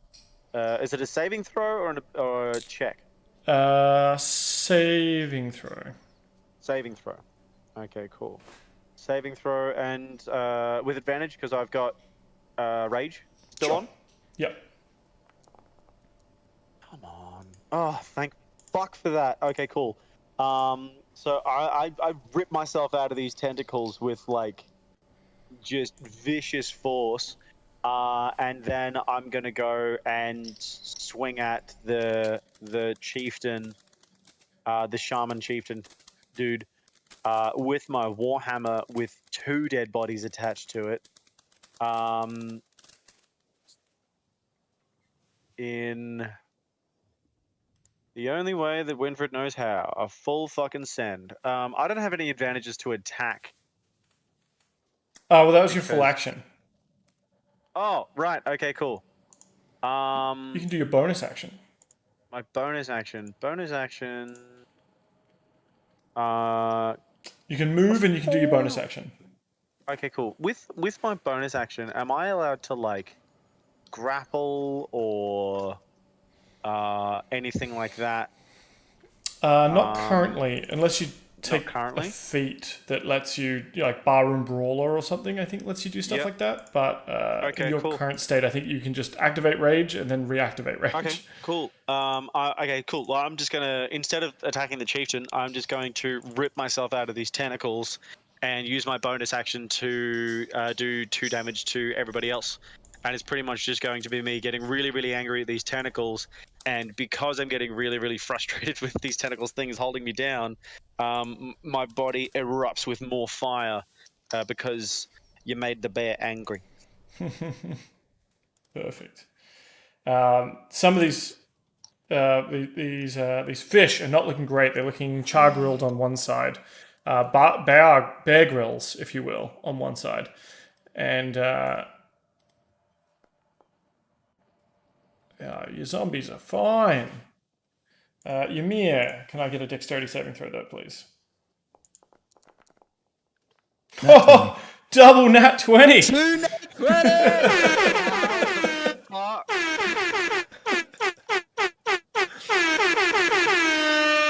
Dylan, that is incredibly lucky. Like Yeah, I know. that's a 1 in 400 chance of getting that right. Yep. And Yeah. now I'm gonna get all nat ones. That's how it works. Yeah, I was join kinda- the club, pal. I was kind of hoping you would have spent your other boost dice as well, and then got double 20s, and you would have been like, "See, this is why you don't spend them." No. Cool. You are not crushed by the magical tentacles. Alright, well, Ymir is going to. Oh, he's got an inspiration. I already roll with advantage. Do you? No, I don't. No, I don't. I'm going to just do that. I'm gonna use an inspiration for this attack because why the hell not? Cool. We'll take it off your thing. So I roll once. That is a 16 to hit for 18 damage. How do you want to do this? I just smash him into the wall with like the side of my axe. Yeah. So sort of golf swing esque, Yep. baseball swing. Happy Gilmore. Happy Gilmore. He slams into this side of the hull, or not the hull, the one of the walls to the conference room. You hear this kind of like, and then like just from the other side, you hear this as Thorendir's snoring continues through. And then the body kind of slides to the floor and is just encased by the tentacles and just crushed into the deck of the ship. Sucks to be him. And now Ymir is also going to attack this one. That is... We can do better than that. I've still got my inspiration. Yep, we did do better than that. 20 for 10. Yeah. So how do you murder this fool? I just cut him in half. Yeah. Just straight in half. So as you bring the axe down and just cut him in half, it just like he sears on both sides from all the fire that's coming off Winfred's He gets coat. immediately cauterized down the center. That's right. It's like you've cut that ultra fine, ultra thin slices of sashimi, but then they've just like grilled, which would make it not sashimi anymore, I suppose. But whatever. Yeah. Cool. Would you like to move at all? Yes. It's difficult terrain now, though, isn't it? So I only get half movement. Correct. Okay. Well, Ymir is then going to... 1, 2, 3. Can I move through? You can move Units? through allies, but not enemies. All right. Well, then that also works. He's going to go 1, 2, and 3 and position himself right here. Yeah. Dangerously below Pauly. One second. Near I have that to do something. open cloaca. I place myself. Wait. I'll place myself face down in defense mode. Very There you good. go, that one's done. He's just planking on the floor now. just flopped over. Yeah, he's as he's walked around everyone, he's like, excuse me, coming through. Got to his position and then just jumped and flipped half forward and landed face down on the ground. Brilliant. I Defense mode. have to play it. Silly fishes it. Damn it, Dan. The fish. The fish strikes at one of the zombies who goes down. You've lost another zombie crew member. Which zombie is getting attacked? The attractive zombie. The one direct. This one here. No, this one here. Oh, that one. Damn it! This guy needs to make a saving throw though. He's fine. Darksteel Spork makes a great point. Face down in writhing tentacles? Hey, This was a redemption. I had to do it. I am Ymir. Ymir's just eating the tentacles. He does not give a fuck. Yeah. Don't yuck his yum. He is in defense mode. All right? Defense mode. It was a great card. Thank you, Josh, for making Ymir say that. It's made my night. Yes.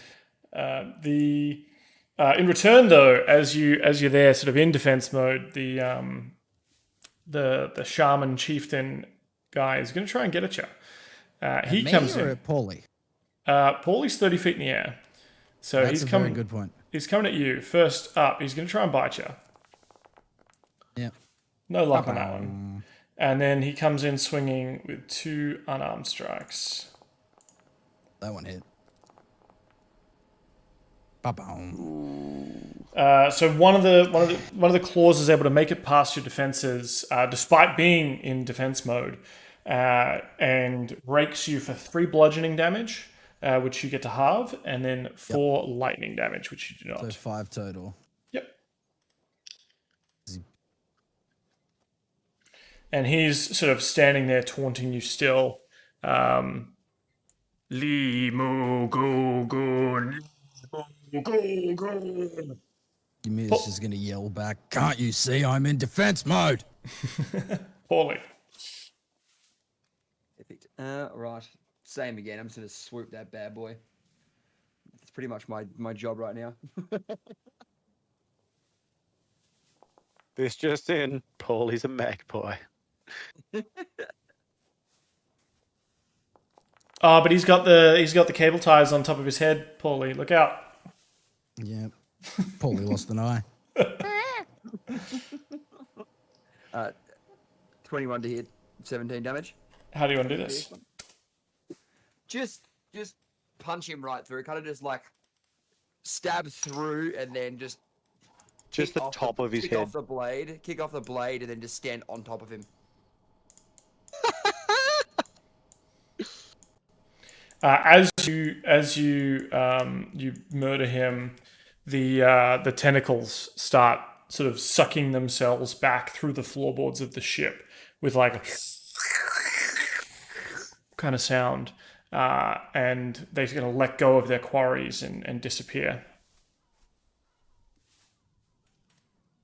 Beautiful. There is, I believe, one more living fishman on the deck of the ship. Yeah, I'll use the last of my movement to get in there and then stab this bad boy too. Oh, I want more fish from a fish flail. 16. Yep. 5. 5 is good, but not good enough, I'm afraid. Yeah.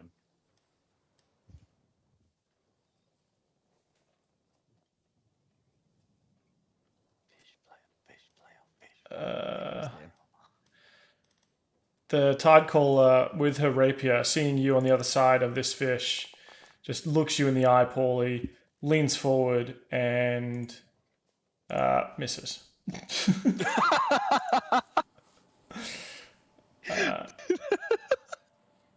One of the zombies sort of shuffles up and is ready to slam this fish, but because he is a well-mannered zombie, he kind of gives the after you to let Winfred have a turn.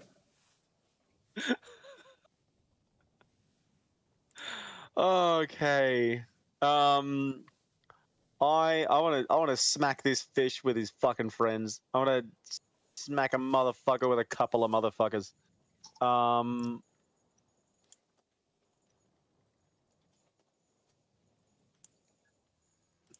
on. There it is. Warhammer. Normal. That's an 18 18 will hit. for 7 bludgeoning damage. Describe it to me. I've now got 2 fish attached like barrel of monkey style. Like, I don't know, the second fish is attached to the first one's butthole or something. And I'm just like swinging my hammer around and I just collect this fish as I've swung to hit him. And he also joins the fish flail. It is a fish fillet. as you swing it around.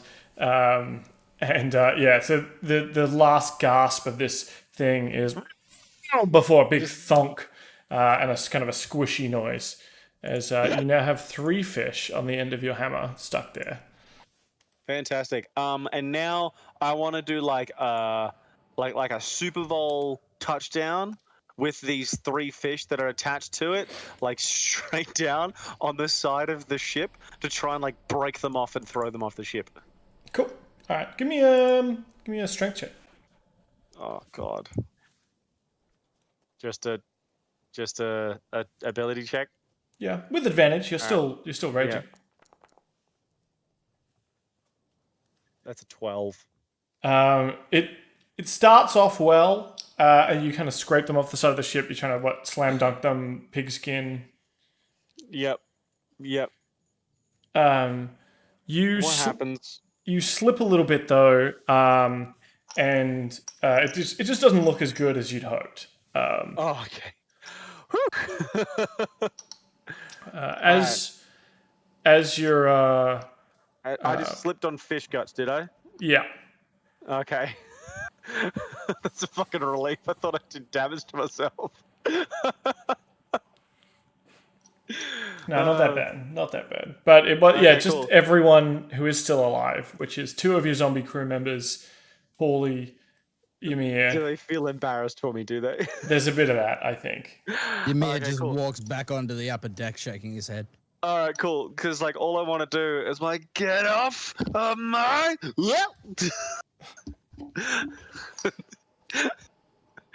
My turn. Cool. Well, that is all the enemies around. You can see some of the lights in the distance of the town of Sloobludop. That's about it. Can Ymir use some of the spare time that we have on the way to Sloobludop trying to attune this Kraken's Eye to the ship? Mm-hmm. All right. Do I have to roll anything? Or An should I just... Arcana check.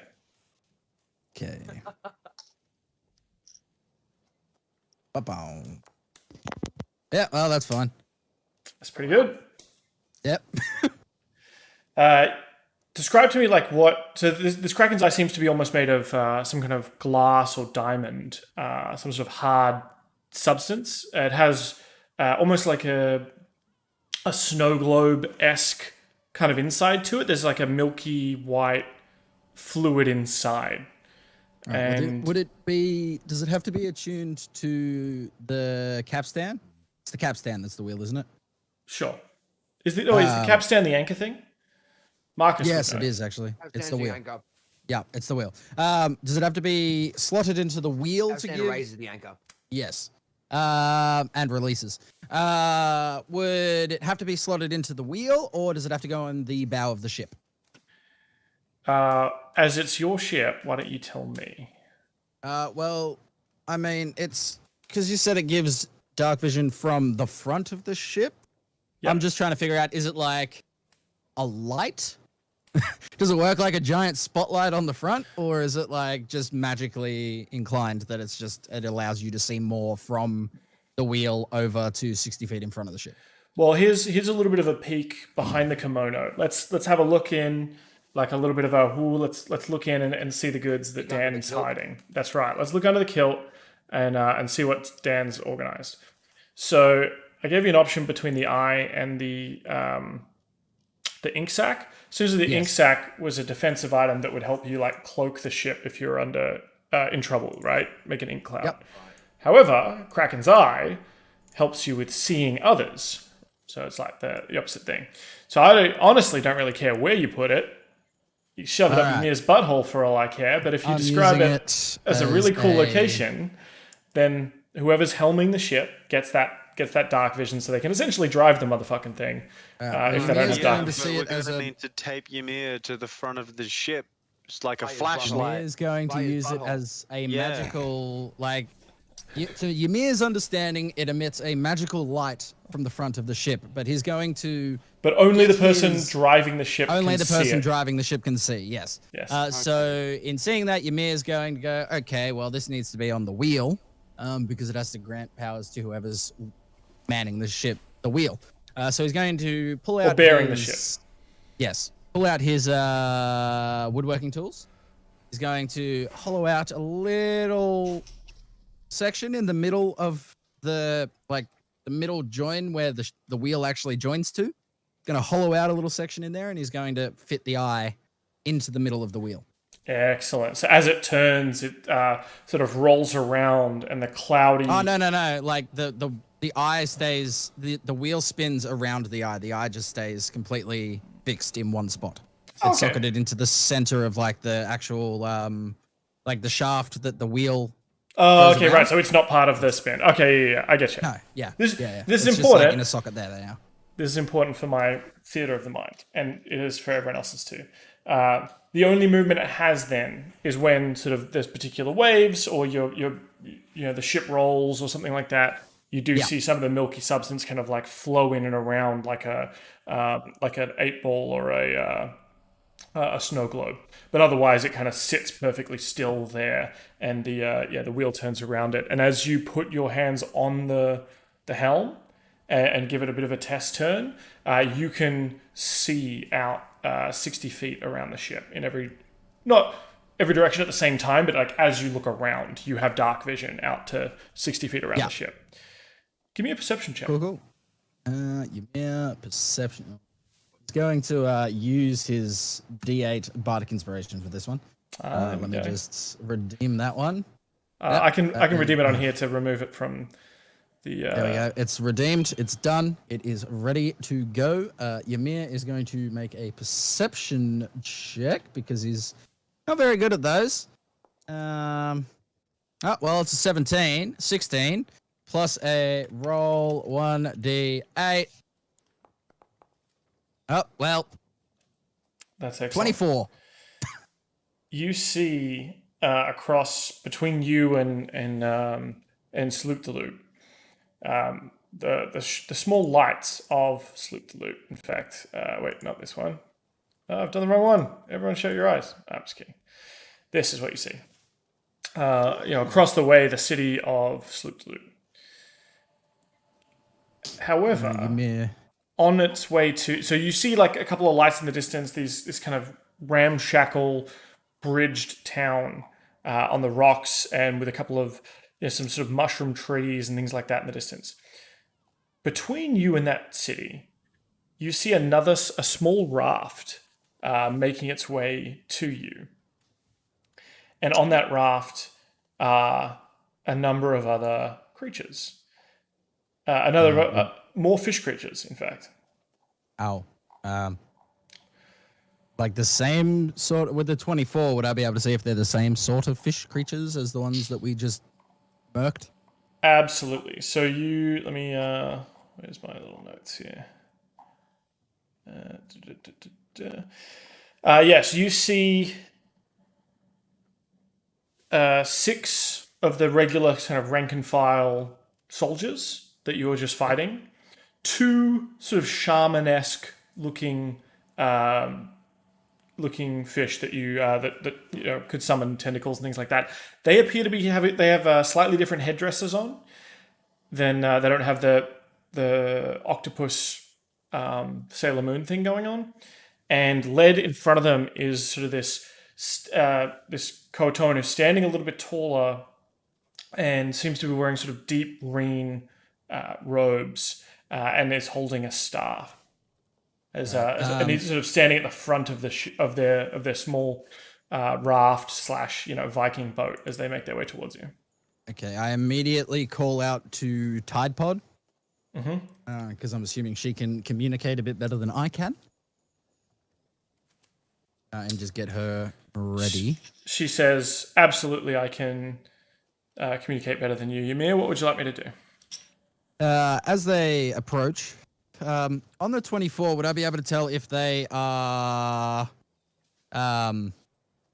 threatening in any way? If they have a threatening aura about them? That'd probably look like they're coming to start some trouble, or if they're like, do they look aggressive, or do they look like they want to communicate? Give me an insight check for that. Okay. You can see they definitely have weapons and stuff. You can see. Nope, 16. Yeah, it looks pretty good. So whilst they have, like the soldiers have spears, the one at the front, what seems to be maybe some kind of high priest or leader, doesn't have any weapons apart from his staff. And the other two kind of priest shamans, again, the other one that attacked you didn't have any weapons either, are kind of standing behind him. The aura you're getting, though, is more of a diplomatic welcoming party than a boarding party. You think it'd be very forced tactics to just roll up on someone so tightly bunched on a boat. Okay. Well, Ymir is then. I'm just going to keep sailing the boat towards them. And Can I hide the fish corpses that we have on the boat? I thought we got rid of all of them, didn't we? Except for 2. There's 2 left. One of them is a fine paste, and the other one got Happy Gilmore'd into a wall. So there's different stages of corpses of these fish left, I guess. But if you tell me that you want to get rid of them, absolutely, you can start making your way around the ship. Describe to me, Pauly, what that entails. I'll curtail the zombies and stuff and go, right, I need to scrub this deck nice and clean. We've got to, we're getting into port. None of you are allowed to leave the ship until this thing is spotless. And Winfred joins in with the zombies and goes, yes, sir! And picks up a mop and starts cleaning things. Ymir's also going to call out onto the lower deck and say, can we bring the sails to half mast? We need to slow down. Otherwise, we're just going to keep going straight past these guys. It's about half mast 8. Winfred, you keep cleaning. You're doing great down there, champ. Winfred, you're doing great down there, champ. Just keep doing what you're doing. Thanks. All right, Pauly, can you delegate someone to come and just raise the sails a bit? We need to slow down, mate. Do that. You look around, there's only 2 zombies left. I think you started off this journey with 6 zombies. Yeah, we're not doing well with our crewmates. We might be recruiting some fish boys. Yeah, we're going to need some fishy boys. All right, well, Ymir's going to try and hoist the main sail then, because he'd be the strongest person left that's not holding a mop. Yeah. Yeah. So he'll hoist the main sail to about maybe a third of the way down.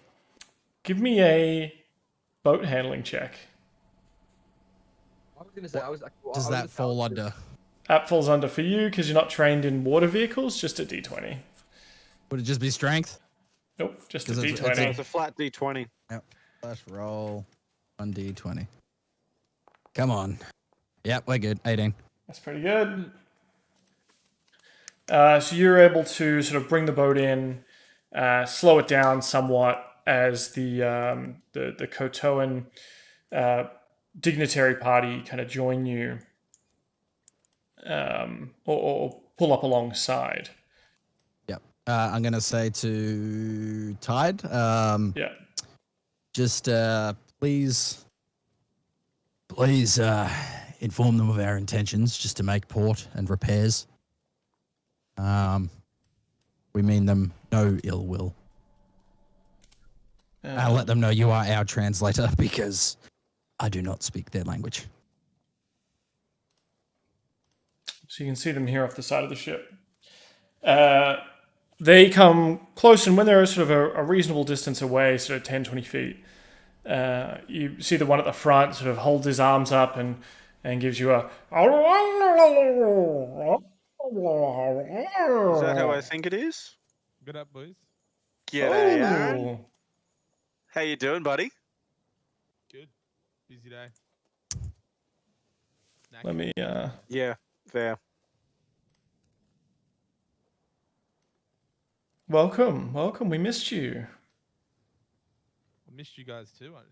Just to catch you up, we killed a bunch of fish. We have a magical ship now. It can see in the dark. And now we're talking to some more fish. Okay, for a little bit more details, we got boarded by a bunch of murlocs. We splattered them into the ground and stuff. And we got the eye of the Kraken that we got from the boss that we killed. and we affixed it to the ship so that anybody at the helm, I affixed it to the ship. You did the Okay. work.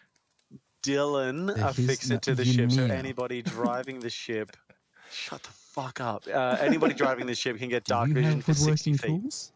I have that anyway, so it doesn't affect me. Wait, so if Thorendir already has it, would it extend his dark vision? No. That means I get advantage in all vision and perception checks, you bastards. Yeah. No, I don't think it works like that. Whilst GM Daddy? piloting the ship only. Final word? No, I don't think it works like that. It's 60 feet out from the ship itself. So anyone at the helm sees 60 feet, can see up to 60 feet around the ship in darkness, which would extend slightly further than your regular 60 feet of dark vision. Yeah.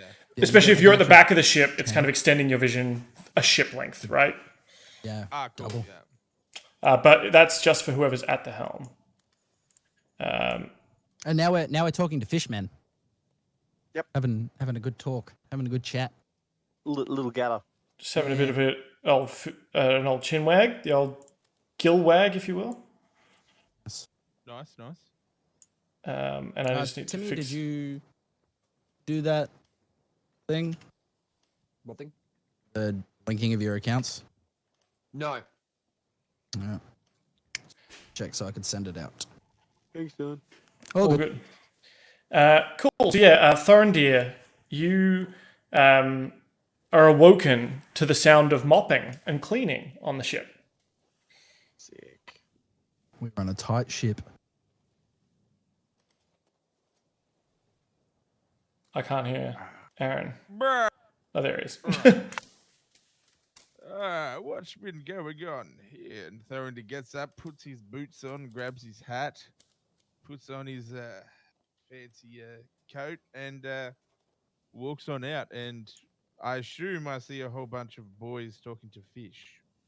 The first thing you see is a bunch of dead fish, well, remains of fish, as the two remaining zombie crew members, there's a couple of dead zombies there too, are doing what they can to kind of make the ship look ship-shape.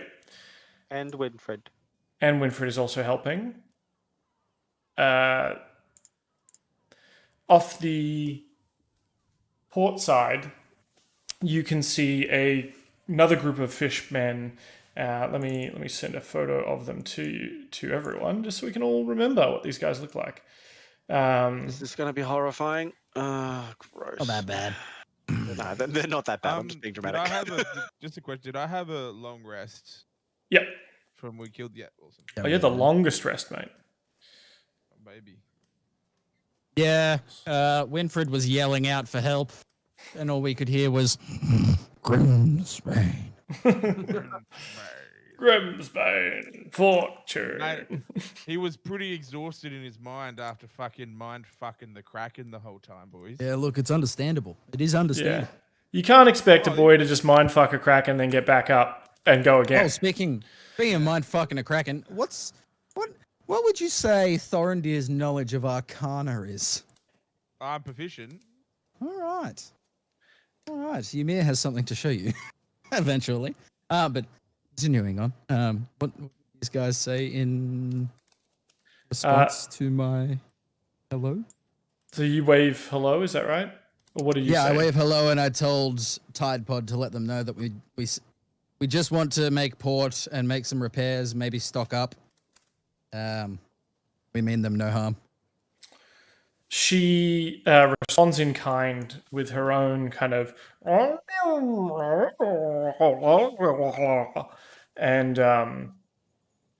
kind of gestures to you lot. You see the one in front with the staff kind of wiggle his fingers, and then he's speaking in common. You can understand him. He says, I am Ploop Ploop Pleen, Archpriest of Blip Doop Bloop, the Sea Mother. Welcome to Sloobludop. Thank you very much. And Ymir looks at Tide and goes, "See, I can speak their language. I got this down." Like he's going from being his normal brooding self to pretty chuffed with himself right about now. He goes, yeah, I can speak to him. Don't worry, Tide. You can go take a load off. I got this. It's like, all right. She rolls her eyes at you and walks off. Understandable. Ymir then just goes, oh, okay, thank you. Where might we berth the ship? Berth? Where might we make landfall? Dock. That's the word I was looking for. Where might we dock our ship? He says, we can escort you to an eastern dock in the city of Sloobludop. But we came to see what had been happening with some of our brothers and sisters. And as we feared, they may have come out here to do you some harm. What was that? Your voice just cut out. It seemed like they may have come out here to do you some harm, but I, Flupleen, see that you are mostly unharmed, although your ship does sit low in the water. Ymir, I'm going to say, Holding, sir. we had some mild business with a Kraken. That is resolved. As you can see, Like this is over your hand, put your thumb they're on like the Kraken's like mostly been cut up and preserved by now, but Ymir like holds out the Kraken's tentacle. Are we making a Yeah, we are, but it's like they're sitting low in the water, so I don't think the angle that they'd be looking up at the ship, they wouldn't see the Kraken. Right. Okay. So Ymir like holds up a tentacle and goes, "Yeah, we had some business with the Kraken. That's been resolved. But yeah, we're mostly okay. We're happy to follow you in to the eastern dock. Where might we restock, and are we able to make repairs, or do you have what's the term? A shipwright?" He says, well, I pray to see Mother Bleep Doop Bloop, and she answers my prayers by delivering you. If you promise to help us, we can reward you for your services and help you repair your ship, restock, resupply, fill with great fish guts for your journeys. Are we able to get the whole fishes, not just the guts? Look, I mean, we're gonna come over to that because, he heard. Yeah, fish just Pauly loves fish. just wait. Ymir looks at Pauly and just goes, "I'm negotiating us a better deal. You get the fish, you get the guts." And he just winks. Pauly just goes back then, just slowly just goes backwards. All right, very good. Yeah, is it possible for us to get the whole of the fish and not just the guts, or do you have a use for the fish scales and all of that? He says, see Mother Bleep Doop Floop gives us many bounties from the dark ocean. We can of course share these with you if you help us, as you have been sent to do. Come follow to Sloobludop, and we take care of you and you help us. I just lean over to Ymir and be like, I don't know, Ymir. These guys can't get the god's name right. He said like 3 different names now. That is fine. I don't care what their god is called. I just want fish. I am hungry. Oh, okay. Well, bear's a wonderful fisherman. You never asked me. Yeah, but I didn't know that you could fish in the undersea. Have you been here before? No, but Well- I could give it a red hot crack. I didn't want you to get hurt. I'm just looking out for you. Oh, okay. Thank you. And he goes back to mopping. Ymir gets back up to the helm of the ship and Ymir just turns the ship and follows them to the eastern dock. Sure. Thorendir- yeah. Oh, sorry, you go. No, I was going to say, so Thorendir, you kind of wake up and step out into this. So what is your reaction? Yeah. Thorendir, seeing Ymir, everybody cleaning fish guts and interacting with fish people, goes, by golly, I know I left a lot of Kraken guts on the deck when I went for my little kip, but I didn't know you'd add the plethora of fish guts there. You mean what in the sloop to loop has been going on this damn sloop? Ymir just looks at Thorendir with a sharp look of like, shut the fuck up. I'll tell you later. Have you been giving goddamn my boy Pauly his extra buckets of fish heads? He only Yes, gets one a yes. week, you know. I'm sorry. I'm sorry. You were asleep. You He gave me. will spoil his appetite. I'm sorry. He gave me those big bird eyes. Oh, I didn't know. You know. And I'd say what? I see we're going into the eastern port. I think it's east. My bearings down in the undersea aren't what they used to be. Well, but I am a they man said living east. Underground. They did say east. Well, So I are we think- going to see a shipsmith to get our ship built? Apparently, they need some help with some stuff. I haven't told them we'll help them yet. Gotta have a chat when we get there and figure it DM out. Dan, Mhm. would I be able to tell that they're being sarcastic with the 9 on a wisdom check? Probably not. I mean, it's interesting. You can understand him too. He does appear to be speaking either. It was speaking in sort of common. What does he have? He has. Any spoken language it hears. Yeah. So it is speaking. This creature is speaking in common. Its speech is weird. Like it's using, like its grammar's all fucked up. But it's perfectly understandable. It's really hard to get a read on these fish creatures. They again like they don't have. I was talking about Ymir and Thorendir, not the fish people. Swear to God, if fucking Winfred yells out that we just killed a bunch of their friends. Ooh. Well, Ymir, do you want to give me a deception check if you're also trying to keep your intentions great. I'm not- from Winfred? Very good at these.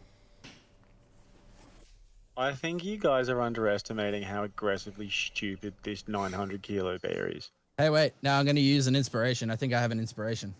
Let me have a look. Let me just If you look at double the check. I'm pretty overlay, sure. if you look at the overlay, those are the ones I'm counting. And then I add them to the overlay when I click done in the Streamloots. Okay, I used one. I used one earlier today that I don't think I used the actual inspiration. I just used. Oh no, I did, didn't I? Yes, I did. I did. Like I said, if it's on the overlay, you've got it. Thing of bardic I inspiration. can't see the on my overlay because thing. I have to use mod view. Okay. Yeah. Oh no, it should be just part of the stream. But yeah, Winfred has a D6. Yeah, no, I Pauly can't. has a D4 and an inspiration. Ymir has an inspiration and a D4. Thorendir has an I'm inspiration, gonna burn that. a D4 and a D6. Okay. Deception check. Boom. 18. 18. So, Winfred, you take everything Ymir is saying at face value. At face value. Yeah. Okay. So Thorendir whispers to Ymir, so did you kill a bunch of these freaky fish people's friends, and now they're coming to bring us into port? Ymir just goes, the friends came out to do us harm. I believe they, like, I feel like I've got pretty good insight on this. I don't think they mean us any harm. These ones, Yeah, But were they allies with the? I fish don't people? think they were, but they never said they were distinct allies. They said some of their brothers and sisters came out. Okay, Um, Hey, what's DM what's the Dan. leader's Hold name? on. Let them don't- finish this comment. I don't know. I don't remember. It was something fishy, Something fishy? but It was Ploop. it was Ploop. We're in a whispered conversation next to each other. Yeah, just show Pauly's- people. Pauly is also here. Okay, sorry, I didn't know that. Sorry. Um, Right. Pauly's so stealthy that you're like, where's Pauly? And Pauly's just like, I'm right behind you. God, you started me, Pauly. I did not know about the what was the sneakiness. leader's name? I got this, boys. Just give it to me one second. And Pauly, What's the- Pauly, do you, Pauly, if you're anywhere around us, you stealthy motherfucker, what was the leader's name? Oh fuck, there he is. All right. What was it? Sorry, I couldn't hear you. I That- can't hear what Timmy's Yeah, audio is no, all I fucked think up. you just- Oh, is it really? Oh, that's yeah. better. Okay, cool. Ploop to ploop. Well there, Sir Ploop to Ploop. Oh, look, I'm his- sorry his- I did hear about your party there. As you see, we had dealings with a Kraken, and you see, he was attacking a bunch of fish folk, and we daringly rescued, and unfortunately, it had been eaten by a bunch of them. When we pulled the Kraken up here, we pulled these fish guts out of the belly. You see, just- bad bit of mischief there was. And I'm pleasure to meet you, lads, and of old citizens of Sloobludop. I Thorendir Grimsbane, of course. I enter the Grimsbane fortune, you see. Humbly invite you into our company. Give me a deception check, or I'll also accept a performance check, seeing as this is very grandiose.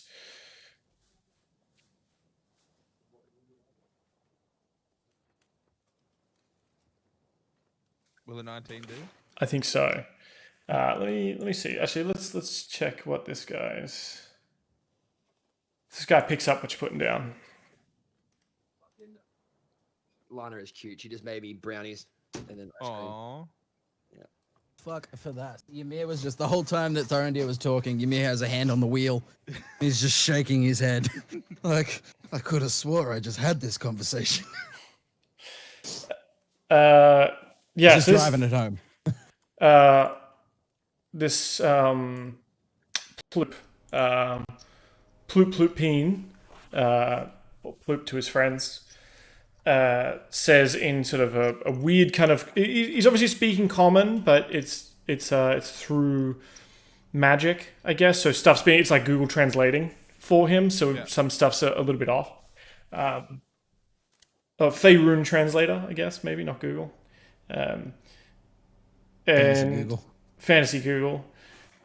Fantasy Ask Jeeves, and he says, I called out to Blip Dulpul, the Sea Mother, and the forces that work against her, the deep, dark forces of the sea that swallow whole small fish who stray from the surface. And they tried to send someone to stop you from helping us. I am sure of it. And this Kraken.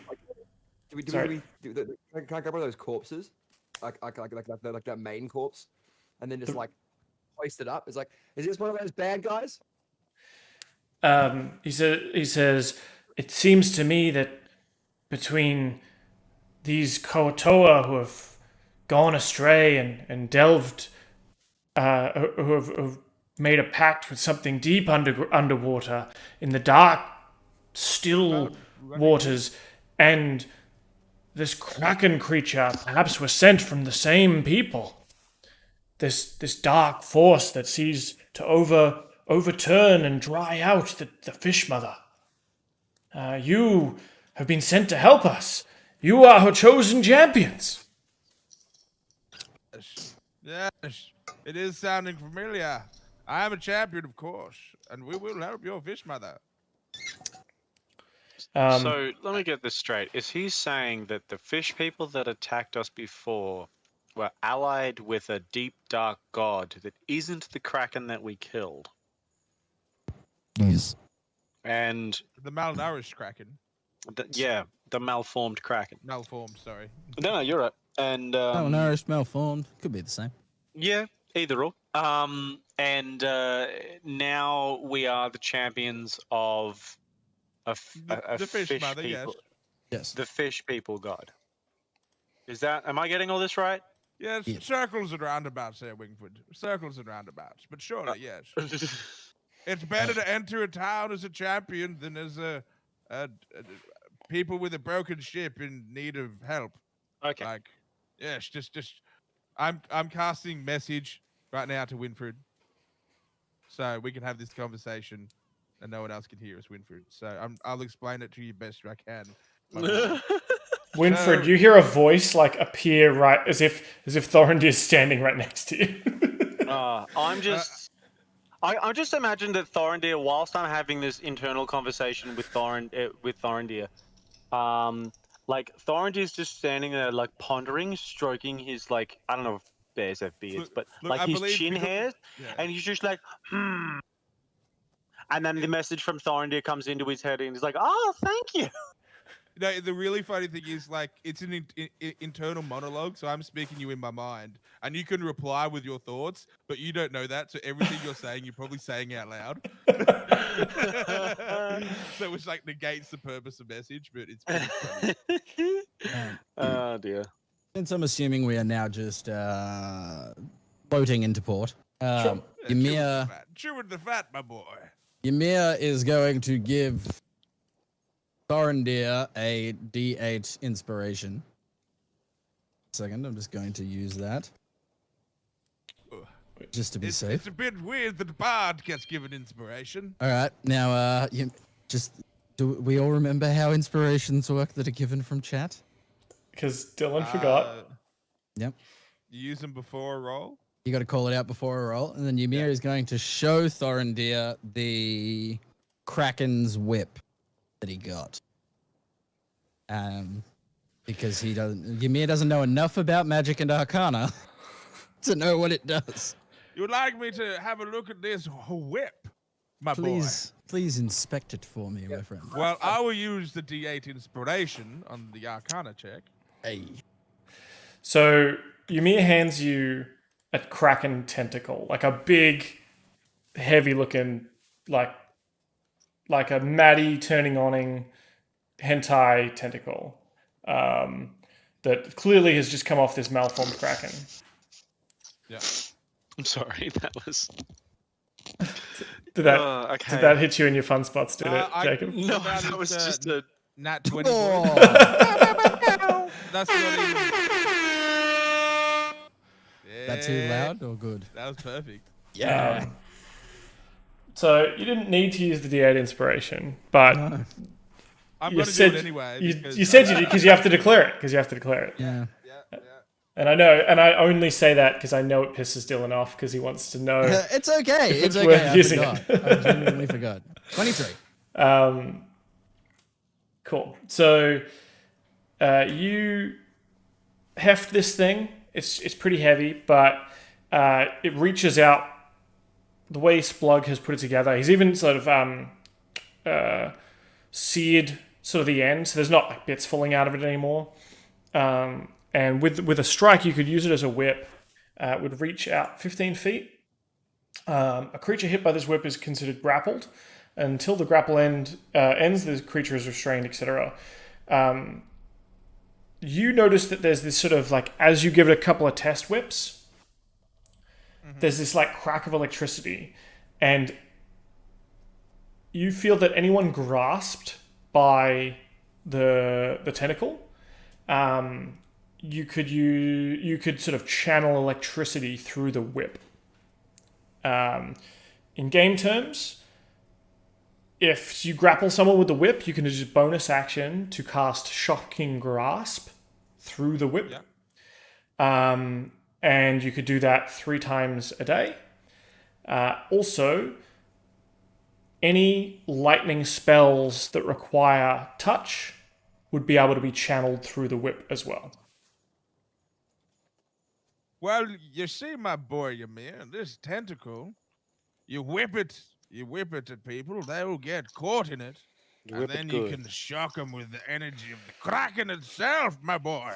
Hey. And if you had any extra boost of thunderous intent, it will also speedily haste down the tentacle and fuck the target with energy, my boy.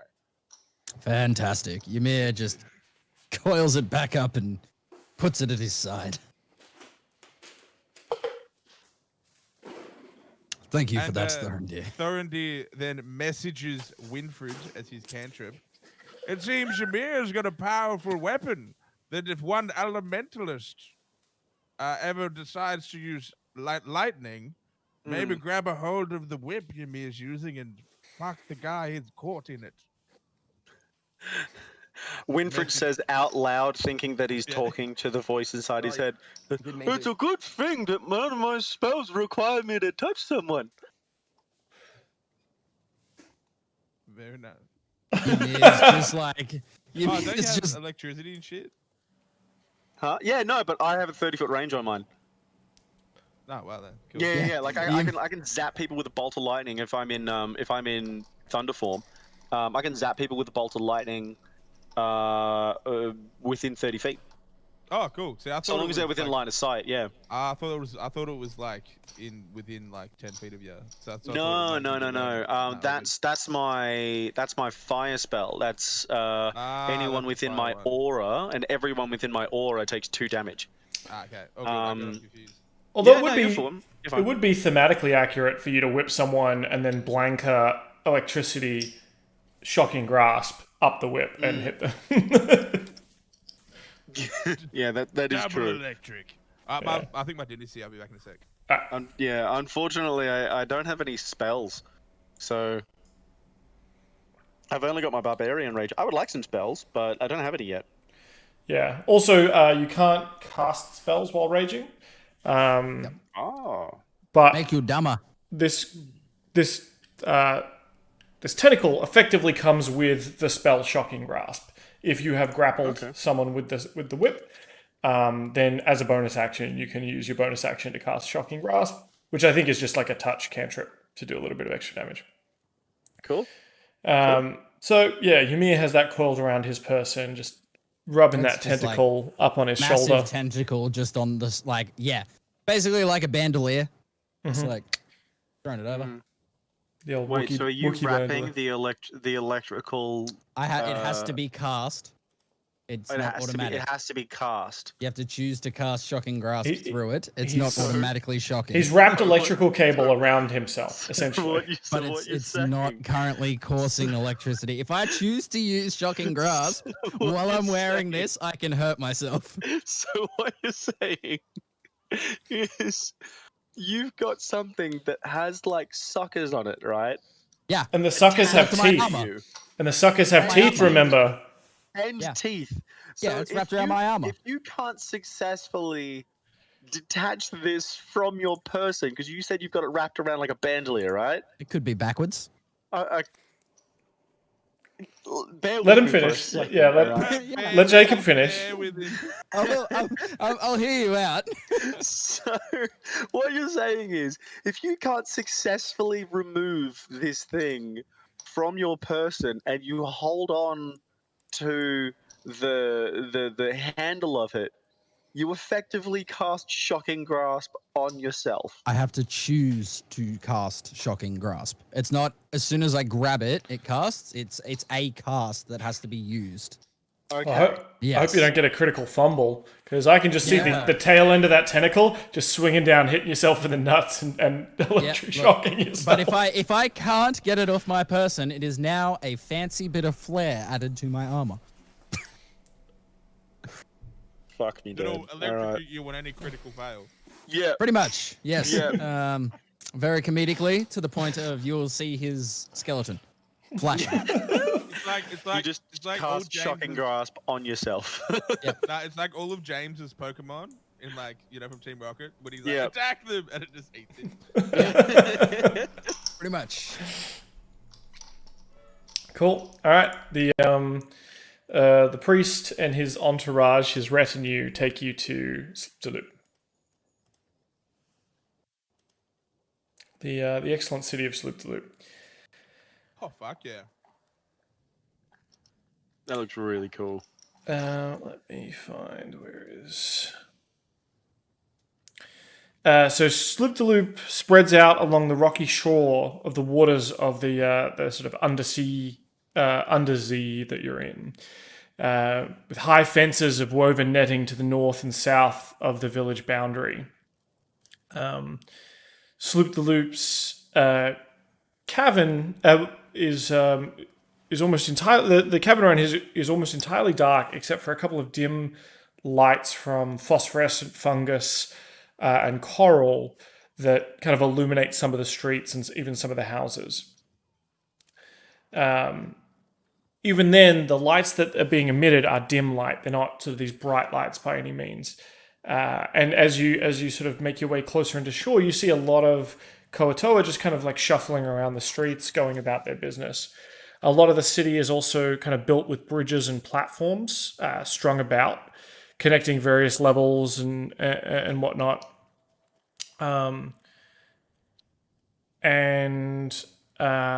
They seem to be speaking to each other in some kind of fish speak, as you've been hearing, though. You're brought Does in. it just sound like gurgling, like murlocs? Yes. Oh. And yeah, they pull you into the docks, where they kind of berth your ship, or they escort you through the circumfence, which is sort of like this big netting that runs in circumference around Sloobludop. And they take you through some of the sort of safer passages through it and into the dock area, and into the docks.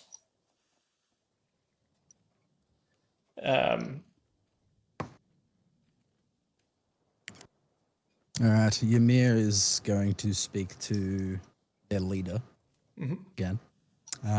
Say, oh, now where can we go that is a bit more private to speak on what we may assist you with? He says, well, we can go to the shrine of the Sea Mother, to her great temple, and we will of course be able to speak there. Only her great wisdom will shine down from below us and see our words and judge them crystal clear or inky dark. All right, I follow him to the shrine. Cool. So you hop off the ship. What's everyone else doing?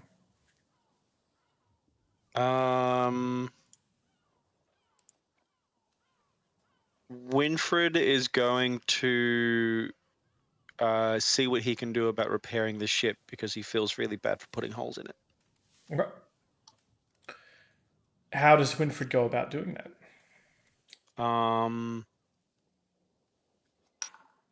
I don't think he speaks fish. Do they speak any like mutual languages, like We common have- or something? We have Tide Pod. She We works have very Tide Pod. good. So translator. Can I You go mean and you're not politely there? ask? Can I go and politely ask Tide Pod? Be like, Mrs. Fish, can you help me find someone to repair the ship, please? She says absolutely, and you see her. You see Winfred like holding his hat close to his chest because he's really nervous. Yeah, she looks you up and up, because obviously you're just massive compared to her, and she sort of sheathes her coral rapier and goes, "Yep, sounds good. I reckon we'll find something near the docks here. Perhaps we can find some fish carpenters or something. It won't be the best, but it won't be like merfolk engineering, but I'm sure we can get something going." Okay, I'm just gonna walk off with Tide Pod and be like, "So tell me about merfolk engineering. What's that all about?" And we don't have to go into it. I was just making up. Oh no, you've opened this oyster, my friend. She seems really excited to be asked that question. Okay, good. A lot of guys don't really ask about her profession, and give a shit about her culture. So she starts over explaining merfolk engineering and how it's mostly coral based. They use a lot of smart coral, a lot of genetically engineered and magically engineered smart coral to build structures and to put on the outside of ships. A lot of like crustaceans and chitinous creatures they will like employ to be their vessels of battle. So like maybe they turn up on a whale and like all come out of the whale's mouth. Whoa. Yeah, this whole like wood boat thing is not super great. Like it's pretty old. It's pretty old fashioned. I mean, wood rots in water. That's dumb. Why would you make a water going vessel out of something that falls apart in water? It just doesn't make sense. I know, right? They also have to cut down the forest to make them. Yeah, there's a better way. You can grow. There were so many better ways to make a boat. Like you can get rocks and you can make a boat out of rocks. You know, it's the same stuff. It's just as hard. Coral is like a living creature, but you know we grow the coral for that purpose, and it grows in that shape, and we nurture just it. Thinking about that scene in Lord of the Rings, how they bring the elephants onto the battlefield, except the elephants are just giant lobsters Yeah. with like fortresses on the back of them. Giant hermit crabs, where they have fortresses, strongholds, and wizard towers sometimes on their backs as they crawl sideways into battle. All right, I would like to do a search action to try and search for a fish person carpenter. Cool. All right. Yeah, give me A shipsmith, please. A shipsmith. a shipsmith. A shipsmith, yeah. So Don't Thorendir. everyone smiths. Like, I was going to say Thorendir and Pauly. I'm going to give you an opportunity here. You see Ymir going off alone with the with Ploop, and then you see Winfred going off alone with Tidal. I will obviously give you this opportunity to catch up with one of them or do something else. Paper, scissors, rock. All right, like you have to go. Okay, the loser has to go with Ymir. You ready? You can I'm vote. going to the tavern to get a drink. I am not a part of this shipness. I'm going to get my beak wet and play a little. Go And with throw Ymir. me wanders off. I'll go with Ymir. Aw. He doesn't need help. Only going. Probably use some help. I'll be Pauly, I honest leave with you. everything I in have your a feeling capable claws. We're just gonna butcher this fucking ship even worse. Actually, yeah, Jesus Christ! Why? Like, I mean, okay, wait, and I'll yell to Winfred. Don't you dare touch the ship without me saying yes. Oh, okay. And he just keeps walking with Tide, and goes like, "So tell me about these giant lobsters." We could cut to somewhere else. I just wanted to like. We cut to Ymir's like halfway through the town, or like 50 feet away or something like that, and Pauly, I assume, takes wing and flies over there. In doing so, though, and a rippling shadow of Pauly's form, winged form, flying over these fish creatures. Many of them, or some of them on the streets, kind of scream and like duck in and dive under, like dive to the ground, or duck into their little huts, which seem to be made of stone and bits of mushroom and things like that. They kind of dive out of the way when they see your silhouette above them. Look, Pauly also has an instinctive nature to want to snap at flopping and flailing fish people from above, but holds back the urge in hopes of better glory. And how do you roll up on Ymir? I'll describe that to me. I'm still gonna scare the crap out of them, like all the fish people and go, "Kah!" and then like flap my wings really loudly, and then just chuckle to myself when I land. Excellent.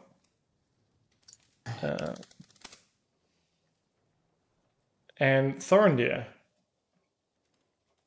Thorendir sort of wanders around, looking at the hustle and bustle, just listening to this, the sounds and everything going on, and seeing there's any gathering of people or a local water hole to see if he can whet his whistle and maybe even throw in a performance and learn about the town.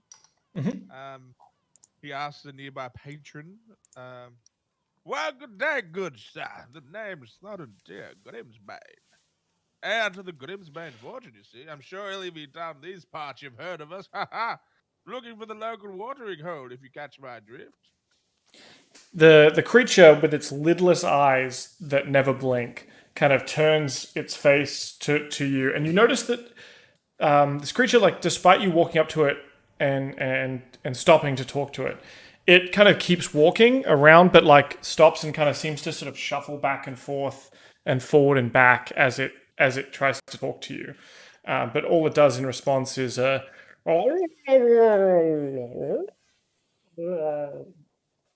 yeah. It's very it's gesturing a lot though. Does Thorendir perceive any of the gestures or anything? Like, read the body language, or it's just freaky fish sounds? Give me an insight check.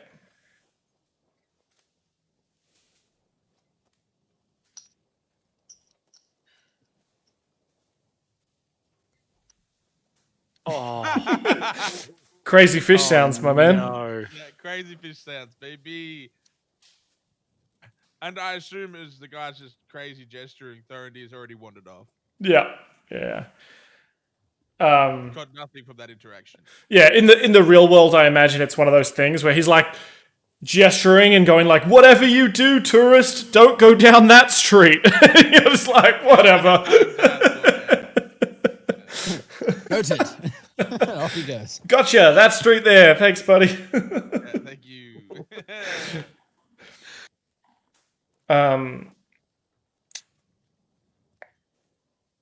After Punches me in the face. yeah, you are able to kind of make your way along the dockside though, using your well-honed instincts, your bardic instincts.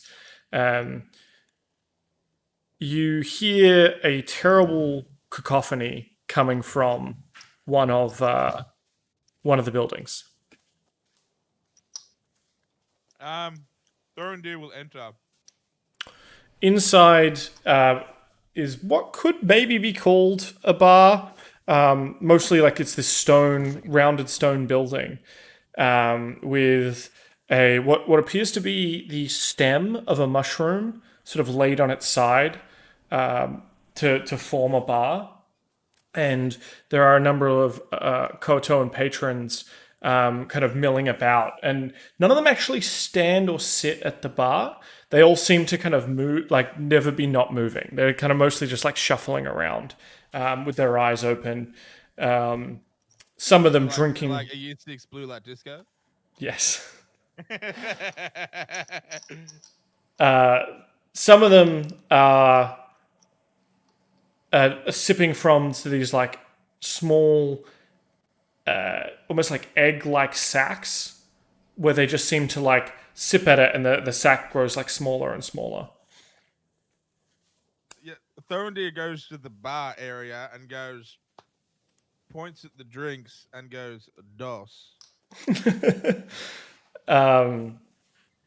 One of the Kotoans comes up to you and starts sort of waving at like the bar and like back at you and like, you know, doing the same thing.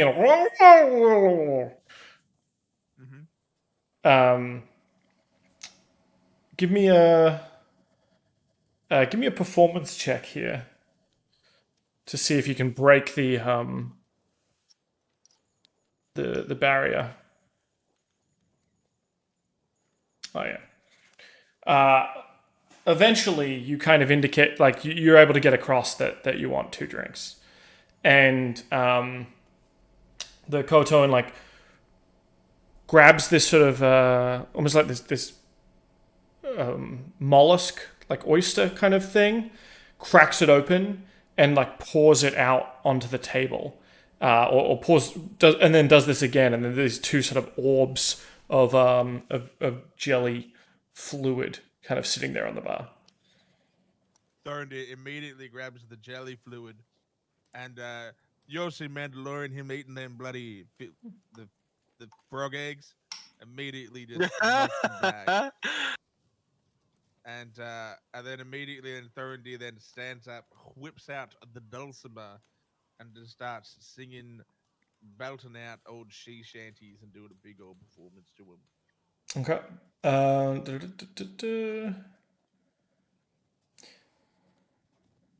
As you stand up, you already feel like a kick from this drink. It didn't really have much of a taste. It was a bit musty, but you feel like the alcohol, like almost like slam you in the back of the head. And as you start to play, you've still got the power to do it, but like, you're at that. You're already kind of at that point where you. It's hard to concentrate, and you kind of just have to go on trust at that point that your fingers still know what they're doing. Oh, the body knows, my dear man. The body knows what the body knows. All right, so give me a performance check.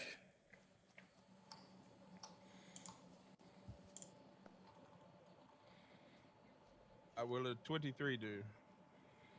That's pretty good. So you now are you trying to match the existing kind of sound that was coming out of this place, or are you bringing your own tunes? Like, have you walked in and gone like, no, a big bit of flair, But Thorendir did listen to the sounds of the people, but like, it's definitely bringing the old Thorendir slapping, fucking playing the dulcimer, baby. So a bit of the old 1, 2, 1, 2, 3, 4.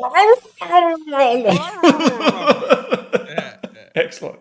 And there a couple of the Kotoans start kind of sort of shuffling around you in sort of almost like a dance circle where you're in the center, and they seem to be kind of making up patterns around you, almost like a school of fish. I put my hat down, as obviously performers do, to collect any money they want to throw me. It's up to them. I don't take bribes, but I do accept favors and cheese. Which is probably a good idea because you didn't pay for your drinks. And and we cut to Winfred. Oh, we cut to let's cut to Ymir and Pauly as they make their way through the town, escorted by these sort of soldiers and priests, and eventually you cross sort of some rickety bridges and whatnot, and perhaps in the back of and the hairs stand up on the back of your neck as you hear the sweet tones of Thorendir in the lower part of the city. And you see here a 9-foot tall statue stands here. Its body is roughly carved of some kind of wood or some kind of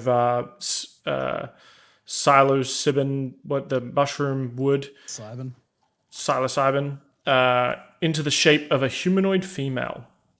Its head and forearms formed from the severed head and claws of a giant albino crayfish. These parts are lashed on with strands of gut and emit an overpowering stench of rotting shellfish. Shells, brightly coloured stones, mushrooms, and rotting fish are piled at the statue's feet and strung in garlands around its neck. 4 stern Kuo-toa slowly circle the statue, alert and on guard, while a few others mill about, gazing up at the statue and bowing repeatedly while chanting. You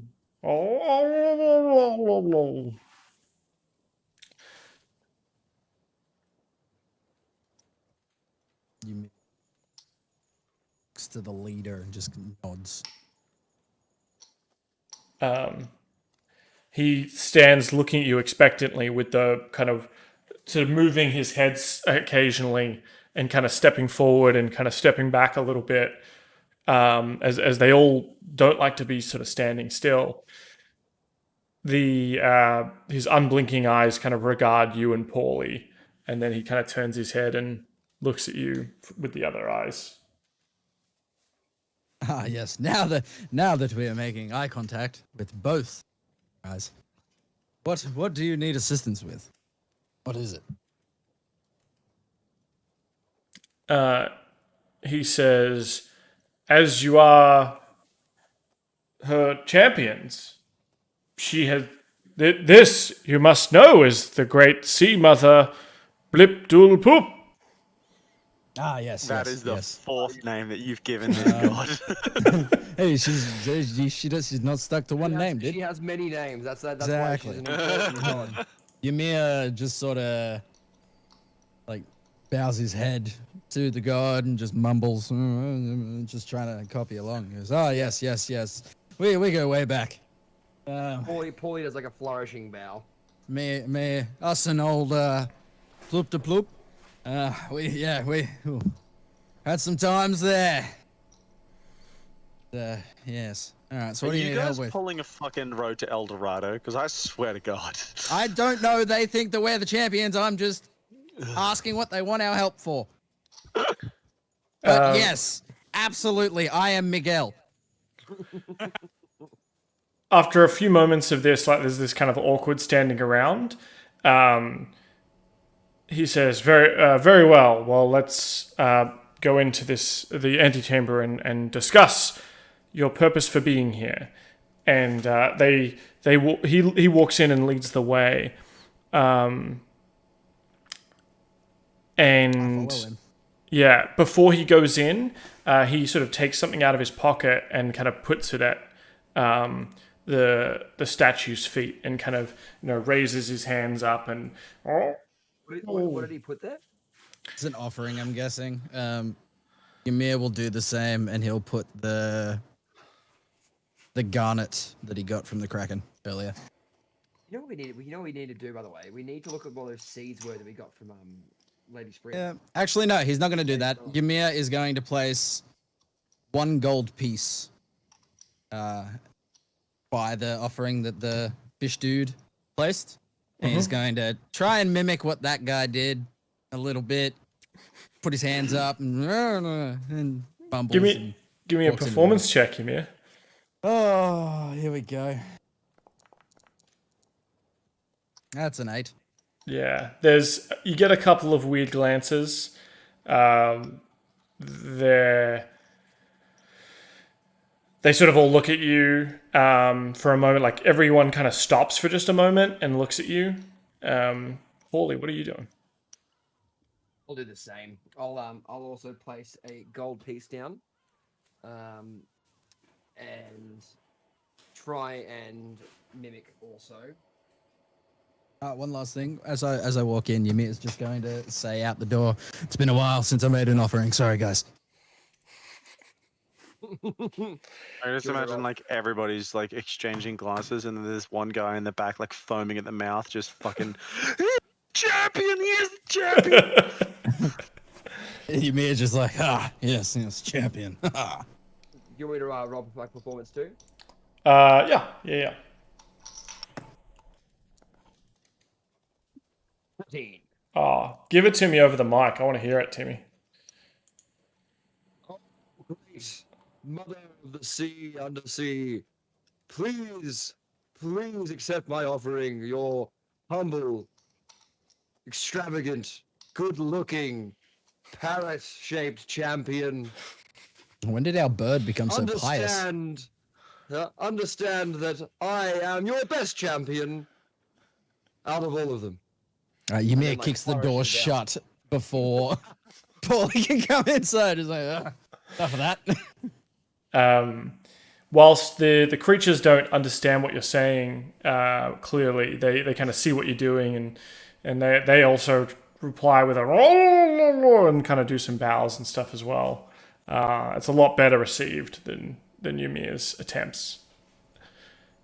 Ymir's just going to say to the leader in the other room, bit showy that one, bit more reserved. So Ploop Ploop Peen takes you to this small kind of hovel adjacent to the shrine. And I can't with his names down. I'm sorry. Look, they have a very proud tradition and history. You can't just be making fun of it. Why are you being so like specious? Okay. I'm just calling him Plop. Winfred is very You should be respectful. understanding. Winfred is very respectful. Jacob, not so much. Look, I- names are contextual than actual like, real language. It's what's from the heart when you use the blip bloops and the go. Exactly. Sound that they made when their mothers birthed them, right? You know what I mean? So like they popped into the water, so it's ploop ploop ping. Oh God. Bloop, like it was a bigger baby, so it was bloop. Also, It's a have you- cultural- You've it's a come from cultural eggs, dude. heritage. But yeah, whatever. I'd be very Yeah, I was curious gonna as say- well. When the mother bursts the eggs. That's a thing when she plops the eggs in the water. When they- when- they drop in the water, mate. Why is your voice sounding like you're talking through a tin can now? Your microphone is getting really weird today. Yeah, it is don't going to know. be weird. That's all No, I right. think it's just I'm the sassing you in your racist ways, Jacob. Yeah, well, to be fair, I think Winfred, probably eats a lot of fish, a lot of salmon, much like Pauly. Both are probably indicative of species that have a high fish diet, are rich in a fish diet. They got all their omegas. It may be difficult for them to come to terms with fish being people, but through the course of this campaign, I hope to teach you that, Yes, fish yes, Jacob. fish aren't food; they're friends. Pauly can be understanding. How about Winfred? I feel like I'm being attacked here. There's not a thing that I could say that Timmy's not going to come after me for, so I'm just going to zip it. Brown dirt Oh, yeah. caboose. That's what you're showing me here, mate. Jacob. Quit gaslighting Timmy by saying he's attacking you. Alright, what are you doing? Why are you just going after him like that? Oh, Christ. All right. Come on, let's move on. Cool. So once you're in the sort of antechamber,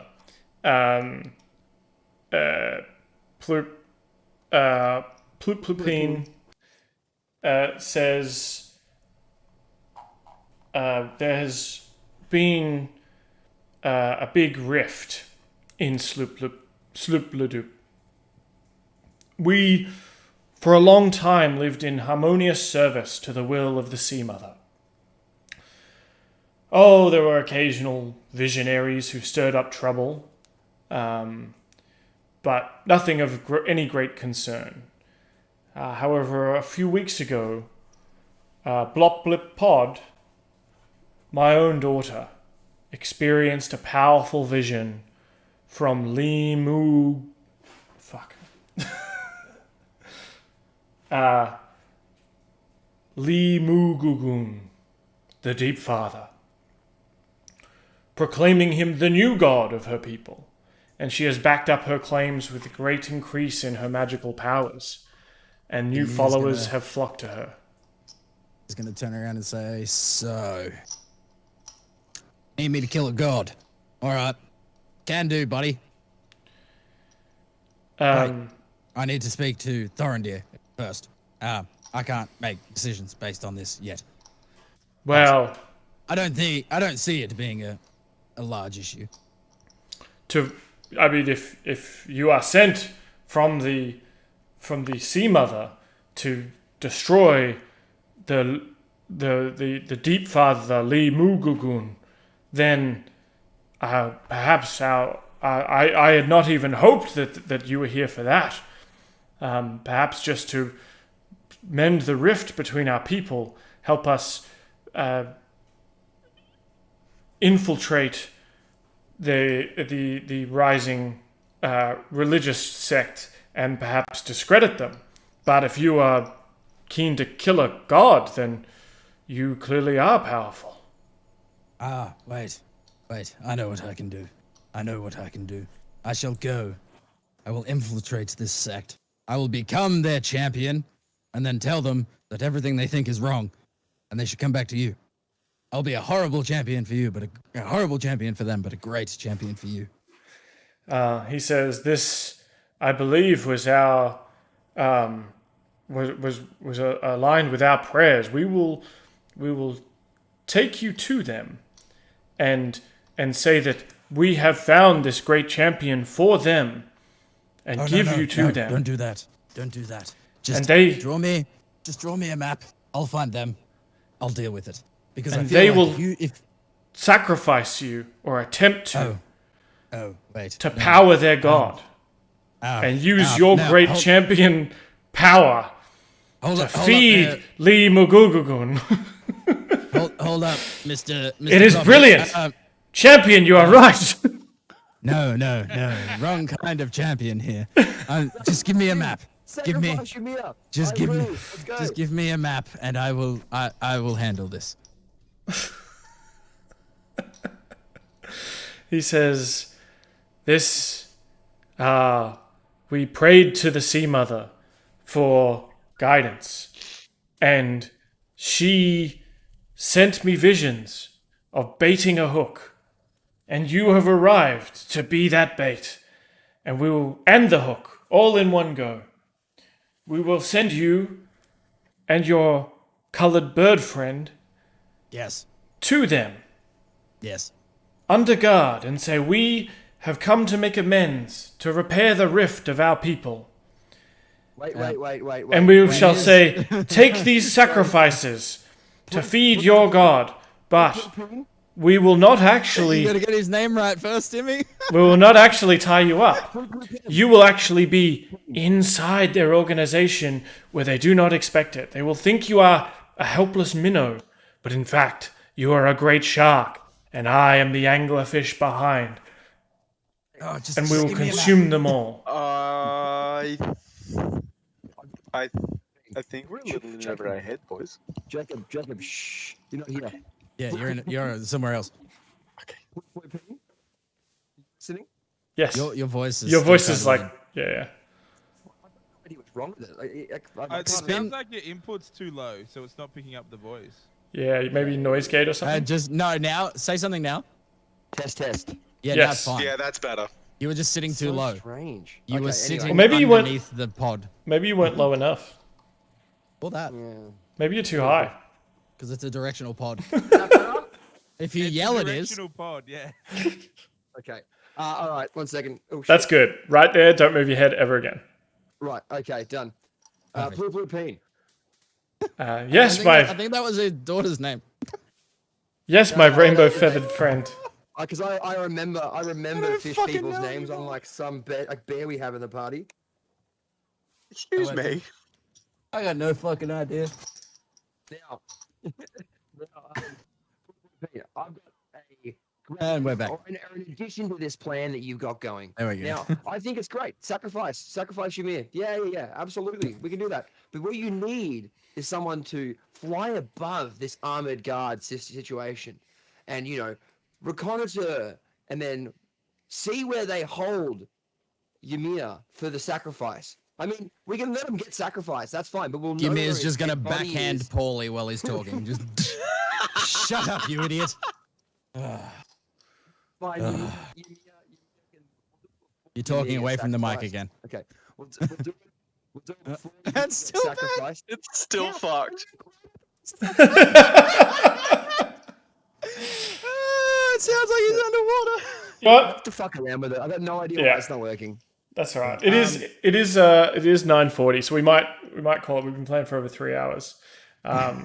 So I do want to hear this plan. I don't want to throw it away because your mic's not working. I do want to hear it, but I'm going to hear it first thing next week when we come back to the ploop ploop ploop deploying MF Doom of Thingos, and we will continue the story of Ymir's potential sacrifice.